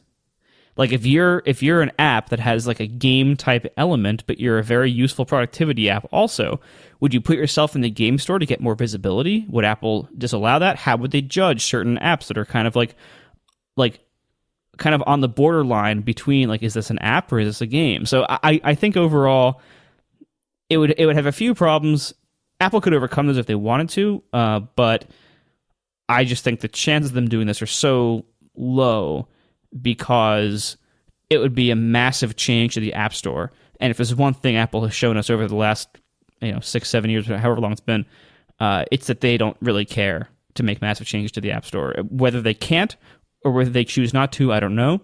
But one of those things, either they can't or they choose not to. And that's very, very clear. And I'm expecting no substantial changes to the App Store. Yeah, I don't know. I feel like at some point they're going to have to piss or get off the pot when it comes to... That is not the metaphor, but go ahead. Well, I'm trying to be polite-ish. That was the polite version. Yeah, ish. So they're going to have... They're trying to play flight controller, get off the pot. Nice. They're going to have to do something. And I concur that I don't think that this is going to be the time for them to do it. But I don't understand why all outward indication is Apple just does not give a crap that all of their best third-party developers really are getting, I don't know if disenfranchised is the right word, but getting grumbly about the ecosystem. And friend of the show _David Smith had a really, really good episode of Developing Perspective that, if we remember, we'll put in the show notes, wherein he talks about kind of how the prevailing feeling in the community is very pessimistic and way more pessimistic than it's been in a long time. And I agree with him completely that there's a lot of grumbling going on, a lot more than usual. And I don't know, not that it all comes down to the store, but you put a little money in everyone's pockets and typically everything looks a little bit better as a result. So we'll see. I don't know how much separating the game store from the App Store is really going to help. I know it'll help make anything other than a game stand out a little bit more, but I think we've got much bigger, much more fundamental problems than that. I mean, here's the problem, the way I see it. That if you look at the people who are actually complaining, it's the small potatoes for the most part. It's people like us. It's people like _. It's people who are in like the like Apple geek blogger community. It's people who read Daring Fireball, basically. Like, those people are complaining. But if you look at what's actually in the App Store, all those people who are on those top lists, they're probably like, well, look, we're fine. This is great. Like our community has always complained about the App Store from day one. We were complaining about some different things back then, but it was mostly the same stuff and mostly the same people. We've always been complaining about this. And if they fix some of the issues we have, we will complain about different ones. So I don't actually think it's that different now. Now there's just, some of the directions that the App Store was taking at the beginning, like the race to the bottom in pricing, like some of those have just played out further than they were at the beginning. But I think for the most part, it's the same group complaining with the same complaints. And I don't know how much Apple cares about that, because what I was saying earlier about how they kind of put Game Center stuff and newsstand stuff, like they put these things like in a drawer and just kind of forget about it. I think that's how they see apps. I think that's how they see the entire third-party development community. Not quite as severely, but the same kind of feeling where it's like, we're going to have this major community here that we kind of just, we have to deal with them because of market forces. Like we have to interact with them, but we're going to try to compartmentalize it as much as possible and kind of patronize it to the degree we have to, and just kind of, I don't know, just kind of like shove all these people together in this way that will make them shut up and get them out of our face so we can keep doing our pristine stuff over on this side of the fence. Like that's, and I know this doesn't represent everybody who works at Apple. There's a lot of great people there who try to make developers' lives better. But the actions of the company as a whole indicate that that's what they think of us. And that has been the case for the entire history of the App Store. And I don't see that changing, and I don't really see a pressing need for it to change, because if you look at it like from the super high up executives' point of view, you look at it like from Tim Cook or from Phil Schiller, who I think the App Store is actually under Schiller's reign, I think, but I'm not entirely sure. It doesn't matter. Whoever's reign it's under, if you look at it from their point of view, they can every quarter they can point to some number like, look, here's how much we've paid to developers overall. We're doing great. We have all these apps in our store. People keep buying them, or people keep putting coins into candy, whatever, and it's fine. There's no problems. Yeah, that metric based approach though is what annoys me the most, because they get up there and this is what they say. They have these numbers to say, here's how many bajillions of dollars we gave to developers. Here's how many apps we have in the store, and let me show you this awesome app that is great. And if they lay them all out like that, you're like, wow, the App Store is great. But what they don't realize is the awesome app that's great sells nothing. All that money is from bilking a bunch of whales out of money for in-app purchases for crappy games. And the number of apps in the store is high because there's millions of keyword spam, clone, piece of crap things. And like those three numbers are big on their own, but like together, they don't make an app store filled with awesome games and developers making a lot of money. You know what I mean? And I don't know if they know that, or if they just look at their metrics and say, that metric's good, that metric's good, that metric's good, therefore the app store is good. Because I think when they see these games, like, look at this app, isn't this beautiful app used for medical imaging? Or that sells like 10 copies. No one buys it. Everyone is buying Candy Crush and getting their money sucked out of their pockets. And there's so many apps. Look how many billions of apps we have. We have more apps. Yeah, they're all crap. Like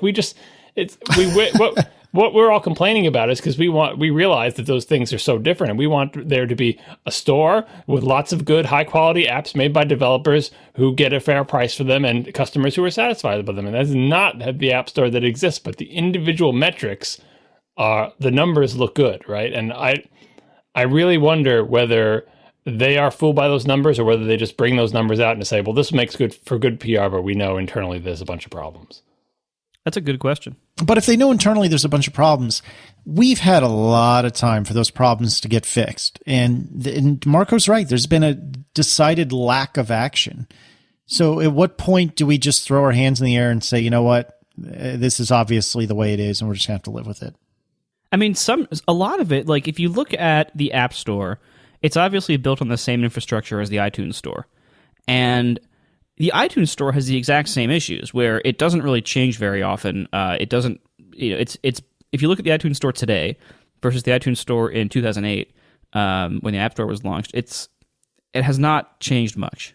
Yeah, but any joker with $99 can't put a song up there that uses the same title as a Beyonce song and try to make money by people accidentally buying it. Right, that's true. But well, it probably isn't that different actually. But anyway, it seems like anything that involves the iTunes Store infrastructure, for whatever reason, whether it's technical, political, whatever the reason is, it's like it's frozen in time, and Apple can never meaningfully improve it, or they just choose not to. And I don't know what that, like, forever ago, Casey, our friend, I probably shouldn't name him, but forever ago, our friend told us a number of times that, like, the iTunes Store is not run by Apple, it's run by some contractor in Virginia, something like that. And I don't know if that's true or not, but if that is true, it would explain a lot. But either way, it just seems like Apple doesn't care that much about the iTunes Store, or they are paralyzed by some kind of technical debt that they haven't repaid or choose not to repay, and just can't change anything about it. Or whatever reason, they don't change anything about it. They're paralyzed by the success in terms of like the volume, like some of those numbers they tried out. How many apps are there? How many things are downloaded? How many bytes? How many songs? And those numbers are so big, and any interruption in that is so, this should be something that the company can handle doing. But I think that as the biggest thing they have, the biggest online thing that money comes in and data goes out is basically the App Store and iTunes Store combined, right? That's their biggest thing.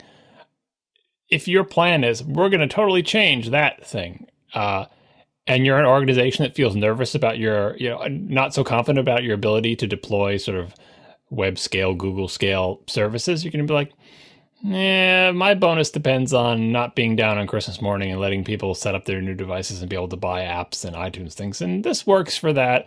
And people have complaints, but like it's pretty easy to convince yourself that the safe move is to just stick with the infrastructure you have and just keep improving it by bits and pieces. How long can Apple keep going with their web services feeling like they're running on DOS and everyone else is in this century? Yeah, well, the longer they go, the bigger it gets. Like if they had these same feelings back when the App Store didn't exist and the iTunes Store was half the size, and now just the problem keeps getting bigger and bigger over time. And so the longer they wait, the harder it is to, replace it with something better that also happens to work at that scale.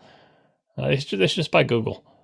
Well, I think we're all losing sight of the fact that it's only a matter of time before WebObjects has a resurgence, because clearly that's what's going to happen. And I don't even know if they're still using WebObjects. Who knows? It doesn't. They are. They are, really? They are. Oh boy. On the back end, like, we can see the WOA URLs and the web page, but That could have been legacy URLs. No, probably not. No. My extremely limited understanding, influenced in part by friends of Birdies and Birdies occasionally, it is all mostly WebObjects as far as I know, if not all WebObjects in the back end. Yeah, I don't know. I mean, that probably the language might not be the problem. I think it's pretty clear the problem is just cultural within Apple. It's like for whatever reason, they just do not consider it a priority to modernize these systems in a significant major way, or to make significant changes to the stores themselves or the way they work to benefit users and developers in a substantial way. They just don't care. That's the reality of it. They just don't care. Well, and I wonder if part of the reason they don't care is because, from my understanding of the Google Play Store, that is so full of, I don't know if I should call it spam, but full of things that probably don't belong. And you can define that however you'd like. It's an even worse Wild West out there. And so, since nobody's showing them up and making them look bad, and additionally, since so many really hot apps are still on iOS first, like Instagram's a great example, which is quite old now, but take Instagram. What's compelling Apple to make it better? A bunch of whiny nerds talking on a podcast that maybe none of them listen to anyway. I don't see what the impetus is to really make it better from their point of view.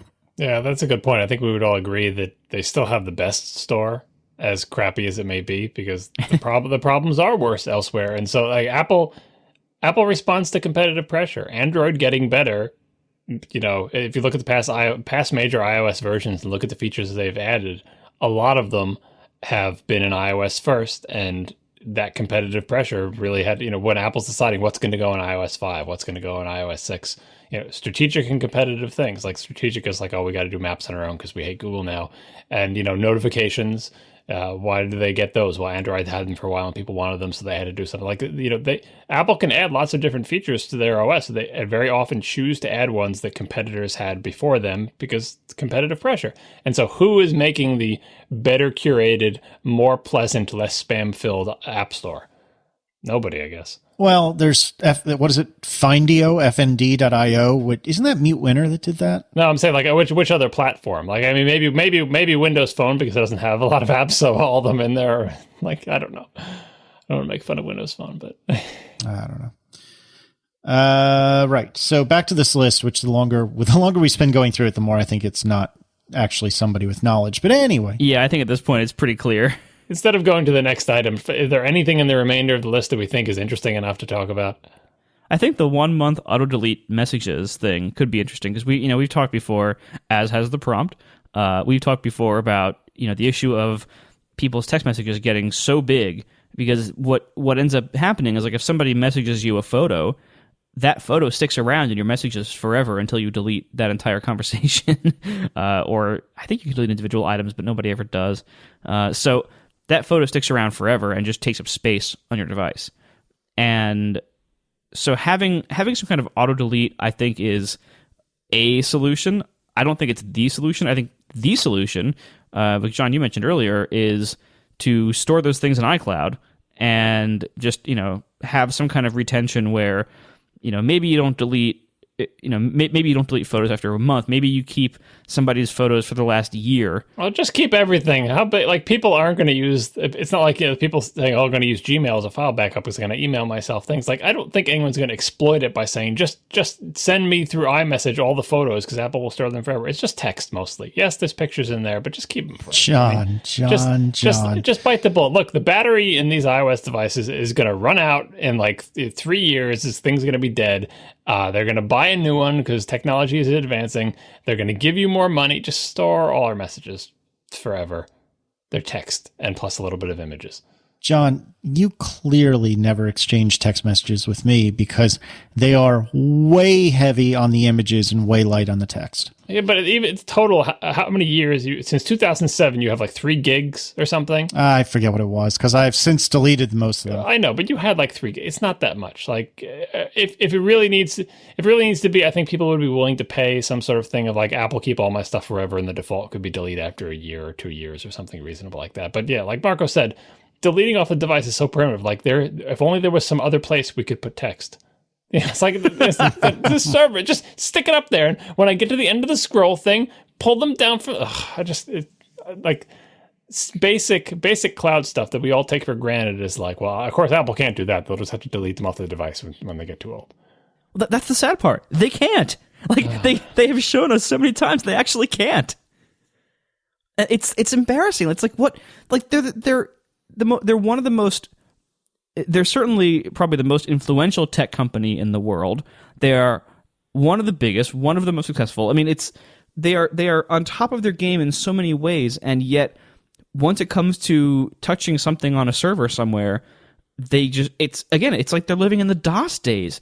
And certain parts of their infrastructure are great, like the push notification system is really good. It's rock solid. Most of Maybe like in its first few months, it might have had some problems, but it's been rock solid for me the entire time. Like most of they have like these couple of things that are amazing, and then everything else is just like, half-assed, crappy, unreliable, or relevant to this part of the discussion, just extremely limited in ways that would seem like archaic and too limited on the internet 10 years ago. Or built on a framework that like doesn't acknowledge the existence of servers. Like it's built on a framework that's entirely a client-side framework, and then there's some kind of like shim or adapter to get it. Like it's not sort of like web native. You know what I mean? Right. Even as native as you think of like a stupid infinite scroll web page that when you get to the end it makes an AJAX request and pulls down some more data and sticks it in. Like they're like, no,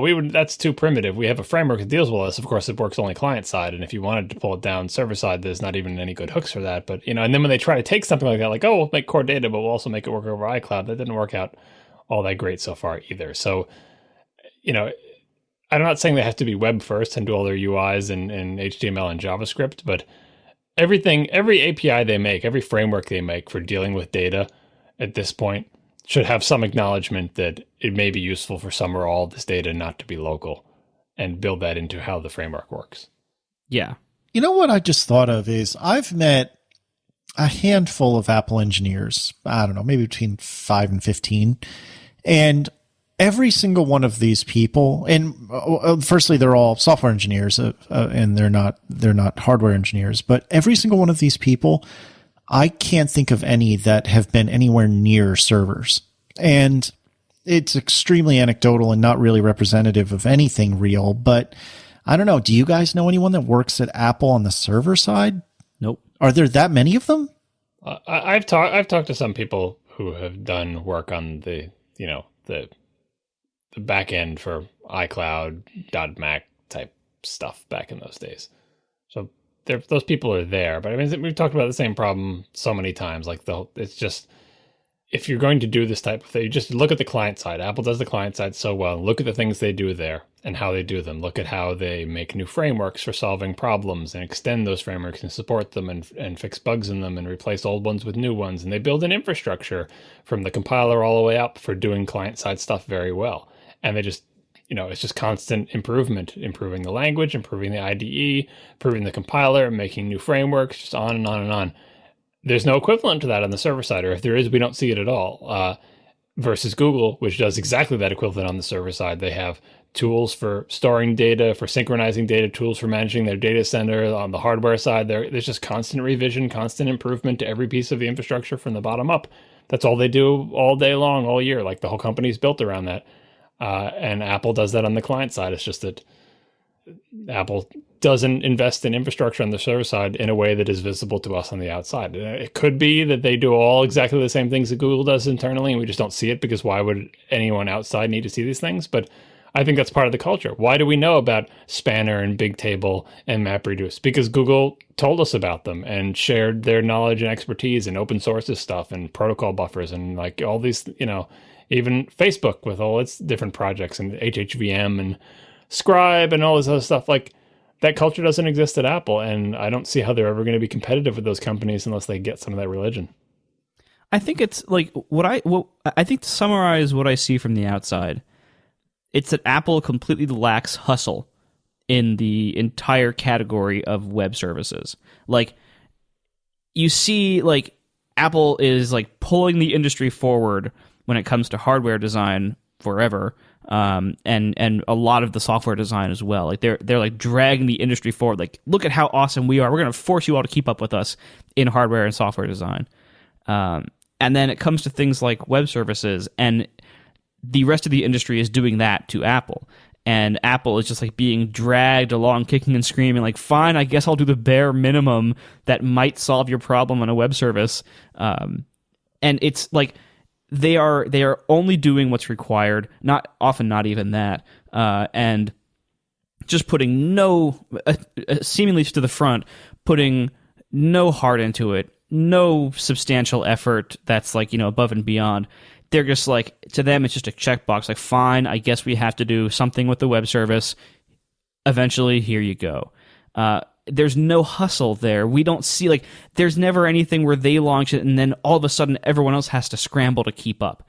Siri might have been one of those things, but even then they got lapped pretty quickly after they launched it. Like, they just completely lack that hustle on the services end, whereas they have it in other areas of their business, but you just don't see that at all for services. Whereas then Google and Facebook and Amazon, but especially Google, I think they're the best at this by far.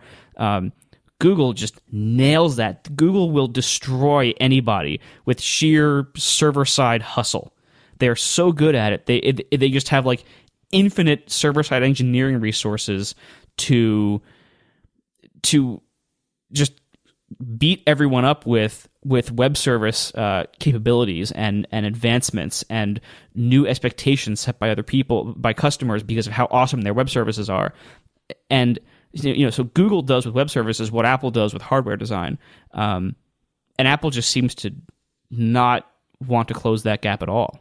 Someone on Twitter asked why we don't use a shared Pages document for our show notes, and instead we use the Google thing, and it's because I don't like the Pages thing. Like, I looked at it again just to make sure that I still didn't like it when he did that tweet. And I went to iCloud, I went to Pages, created a new document, it opened a new window, it resized it, and it looked like a big, word processing window from 1997. And I said, nope, close that up. Like, it's not what I want. And I don't even know, does it even support all the sub-etha edit, kind of multiple people editing in the document at the same time with different colored cursors that we take for granted in Google Docs, which is like how old now? I think it's supposed to, but I don't know that it does. Like, that's an example of like, those apps may be great, but mind share wise, I'm not even going to consider them because I assume they're not great and I assume they're not reliable. And interface wise, they're trying to imitate a desktop application, and then that's not what I want out of a web application. I want something that I can open in a tab that we can all type in at the same time, and Google provides it, and it'll be up and fast and reliable and won't do weird things, and it'll work in whatever browser I try to use it in. Right, it'll just be a little bit creepy. Whatever. Like the reason we're not using Pages, I think Casey suggested it and you said you wanted to do it. I said, no, it's not because I hate Apple. It's because I know Google Docs works and it's reliable. And it's very difficult to gain that trust back. Even if you match it, even if you're better, it's hard to gain that trust back. It's like, why does everyone use Google Hangouts? Because they work, because it's a way that people can communicate with each other. And Google introduced this thing and they've steadily improved it. And people have learned that's the thing that works. Everyone gets, a web browser. If you can't figure out what web browser works, just get Chrome. We know that'll work. Not too hard to set up, and they get the job done. Yeah, we'll see. At some point, Apple's got to take this seriously, and maybe they're taking it seriously already, but they got to show someone outside of Cupertino that progress is being made, and it's not in Apple's MO to be self-deprecating or really admit things are wrong unless they're pretty sure it's already fixed. But man, some sort of, not even State of the Union, but some sort of nod that says, hey guys, this is pretty crummy, but here's what we're doing and here's what's coming, which is exactly the sort of thing one would expect to see at WWDC if that's a card up their sleeve. But I don't know, running out of time on that, and we're actually kind of running out of time on the show. So let me scoot forward. Cellular fallback was in the maybe category on this wish list. That has appeared on and off in betas of various versions of iOS, and I have always loved it because, and cue the first world problem violin music, when I walk out of the office, if I'm fiddling with my phone, our office is on the third floor of the building, as I walk down the stairs and eventually out of the building, a lot of times my iPhone will try to cling to the office Wi-Fi, and I'll be trying to peruse Twitter or something like that, and I can't get anything. I don't get any response back because my phone is being too persistent clinging to Wi-Fi. And there was a brief window of time, like I said, when on a beta you could tell it, just go ahead and fall back to cellular if you're not really getting an answer quick enough. Hey, isn't that what multipath TCP is for? I believe so, but now you're outside my wheelhouse. I've heard of it, but I'm not really sure about it. And man, I would love for that to come back and be a thing. I think it's supposed to be in 7. Maybe it just doesn't work as well as we want. I don't know. Well, and I think that, I don't know, I'm waiting for John to correct me, but I think multipath TCP is supposed to help with, or isn't that supposed to be like two different, you could use cellular and Wi-Fi simultaneously for speed boost? I don't know. I should look this up. Thanks a lot to our 3 sponsors this week, Dash, Hover, and NatureBox. And we will see you next week. Now the show is over. They didn't even mean to begin, 'cause it was accidental. Oh, it was accidental. John didn't do any research. Marco and Casey wouldn't let him, 'cause it was accidental. Oh, it was accidental. And you can find the show notes at atp.fm. And if you're into Twitter, you can follow them at CASEYLISS. So that's Casey Liss, MARCOARMENT, Marco Arment, SIRAC, USA Syracuse. It's accidental. They didn't mean to. Accidental. Tech podcast so long. I actually wrote down a couple things, but I have to look back and see if any of these are worthwhile. Oh, what are they gonna do about inter-app communication? It wasn't even on this person's wish list. He doesn't care about it. Do you want to talk about that weird iOS 8 side-by-side on iPad thing that came up last week? Yeah, I don't buy it. Well, shouldn't we talk about it? Next week's show? We'll do like real predictions and talk about the whole keynote. This was a good overview of iOS 8, but we need to say hardware announcements, what software announcements, just the whole 9 yards. New Mac Pros. And that'll be our last chance before WWDC for next week. So I think we should save iOS side by side because I think it'll come up there. Yeah, maybe. I mean, because that's something that's, well, I don't know if it has any more credence than an anonymous email, but it was on, didn't what's his name have it on 9 to 5 Mac? Yeah, it's like that's I think the only reason anyone's even talking about it is because Mark Gurman had it on 9 to 5, and he has a really good history. Like he is a pretty reliable leaker of rumors. That's exactly how he likes to be known. Yeah, sorry, reliable leaker. Pretty reliable leaker of rumors. Yeah, he has pretty reliable sources, and he chooses, like, the things he chooses to report. His record is pretty good. So what I'm saying is he's good at his job. So for him to report this as what seemed like a pretty sure thing, there's certainly some weight to that. Whether it will actually ship is another story, but it would not surprise me if the side-by-side thing has at least been tested for iOS 8 and is being considered for inclusion in iOS 8. Although I would imagine by now, a week and a half from the keynote, they've probably already decided whether it's going to be there or not, and whether it's going to be mentioned or not. But who knows? Yeah. I mean, yeah, you have to think that something that big, if it appears in the keynote, people are going to expect it to ship. But in the past, things have appeared in keynotes and then just not shipped in the version of the OS, but they've been more minor features. Something this big, I feel like they'd have to commit to. Since we're talking about it anyway, I couldn't possibly care less about this feature. I think it's not maybe they've thought of something that I haven't, and it's going to be amazing. But I think the biggest problem with iOS multitasking is not side-by-side apps.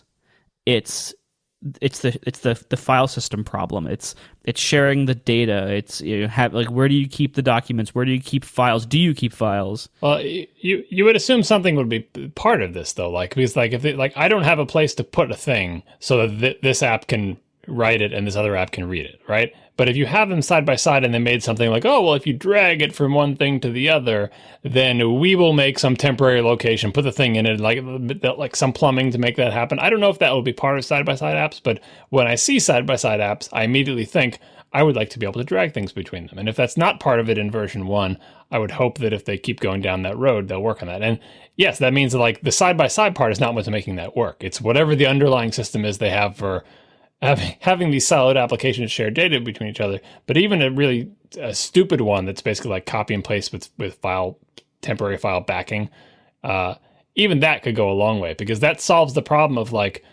where do I put this so that when I leave this app and go into this other app, it can see it.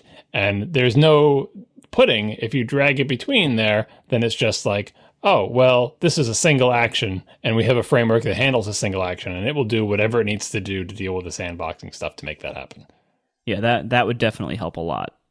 I feel like there's some sort of inter-app communication fix that none of us can conceive, and as per usual, as soon as Apple shows us, we're going to say, oh, of course that's the way it works. But, I mean, I don't know. If there isn't any sort of inter-app communication improvement, well, first of all, Federico is probably going to just quit the internet. But secondly, it's just, I don't know. What else is really, really egregiously broken about iOS other than bugs? And HFS Plus. I'd trade interactive communication for a new file system any day.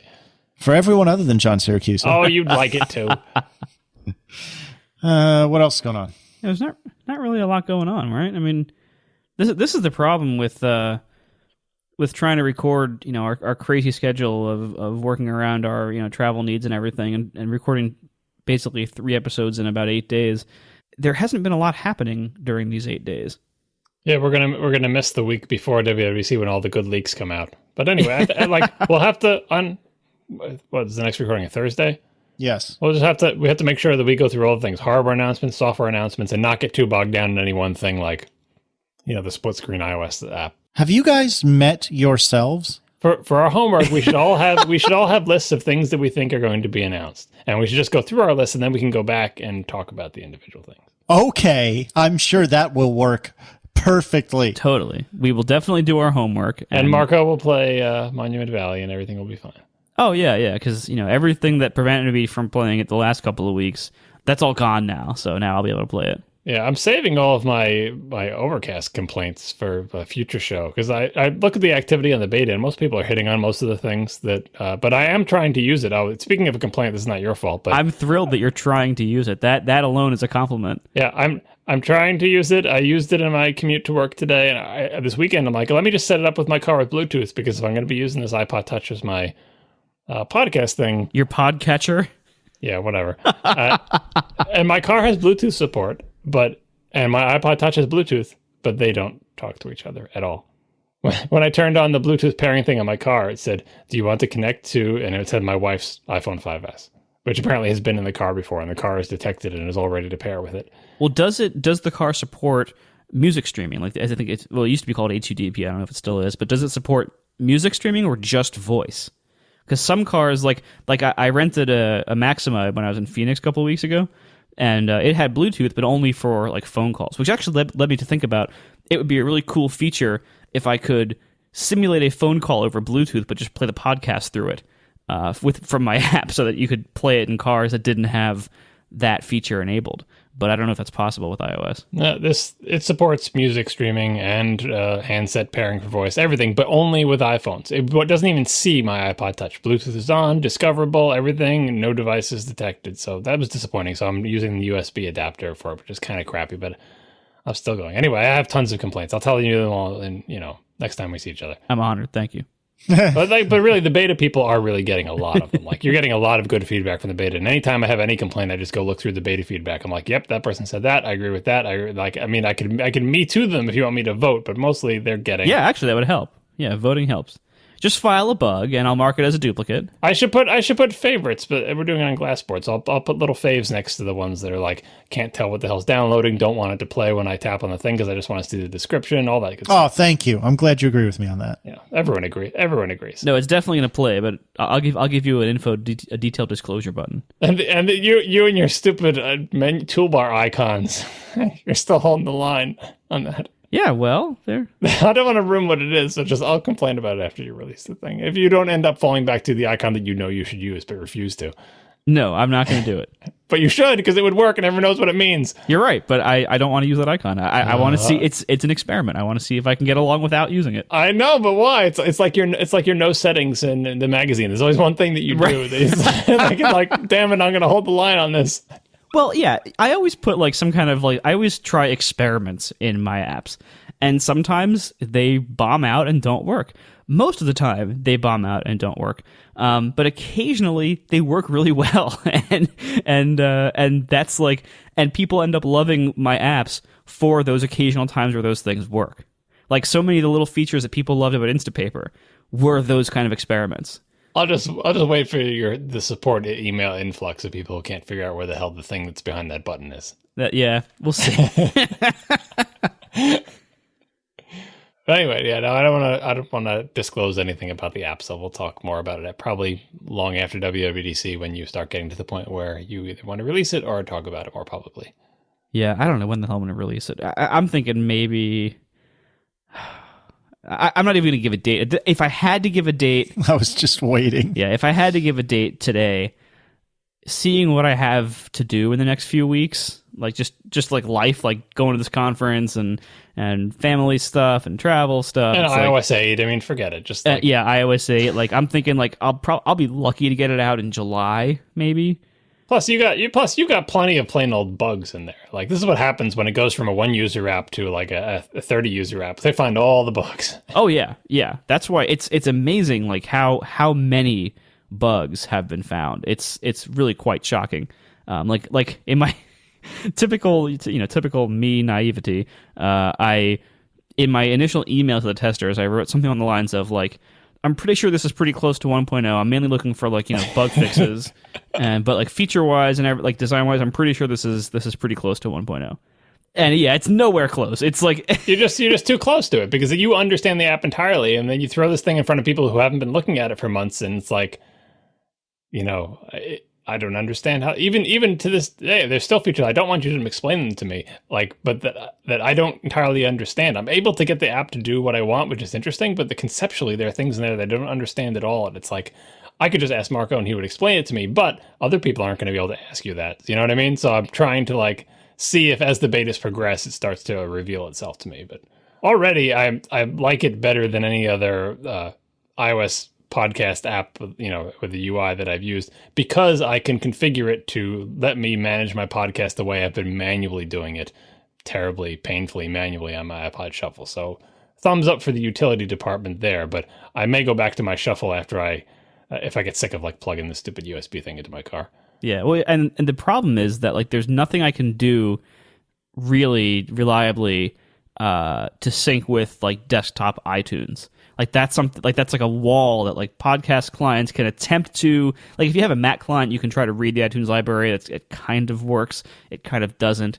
On the iPhone, you can like I'm able to. I haven't enabled this feature in the betas yet, but like one of the things I wanted to do was like have an import from Apple Podcasts option. And the problem is you can read the library through public APIs, but only actual downloaded episodes.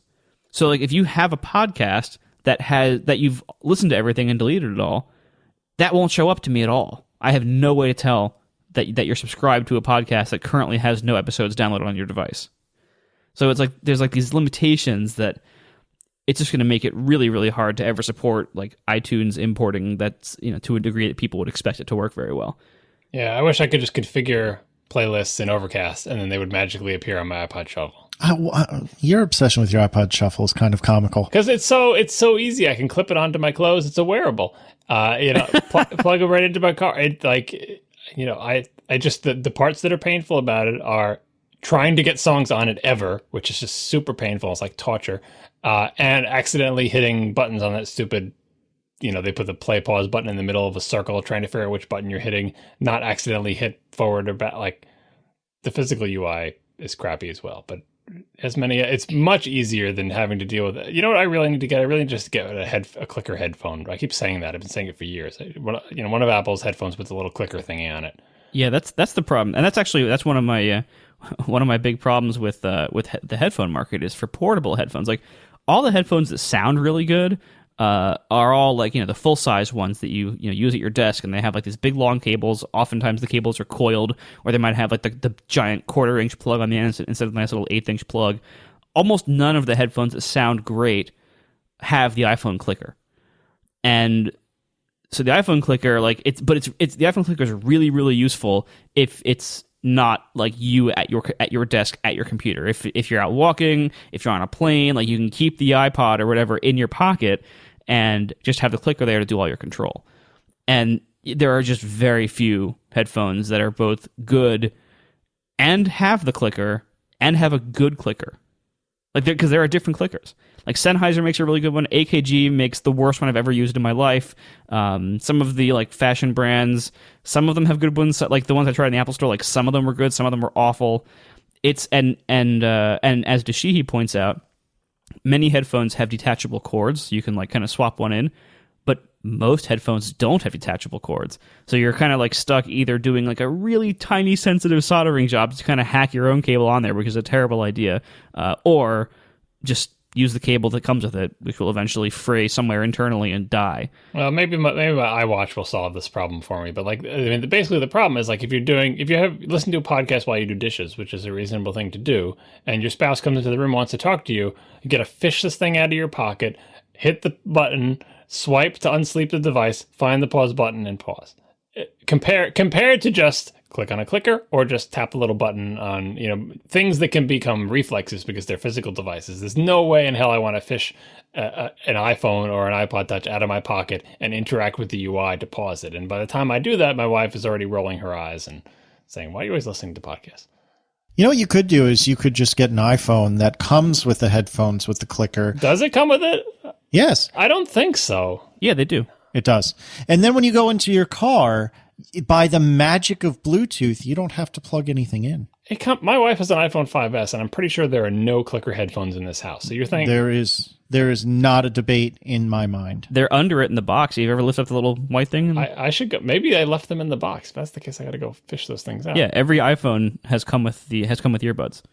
The first one even came with a dock, but yeah, that was short lived. No, of course they come with earbuds, but with the clicker on them? Yeah. With the clicker. I'm gonna go find that right after the show because I have not seen that. Yeah, every earbud set that has ever come with iPhones and every iPhone has come with earbuds, they've all had clickers.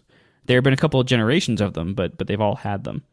I can't believe you don't know that, John. Well, there's one iPhone in this house, or one iPhone 5S in this house, and I was pretty sure it didn't come with. Well, Tina's had an iPhone for a while, I thought. She had a 4S and a 5S, and neither one of them. You're wrong. Maybe she never used the headphone. I mean, it's conceivable they're still sitting in the package coiled up. I'm just saying I've never seen them in the house, or maybe she's got them and hides them from me.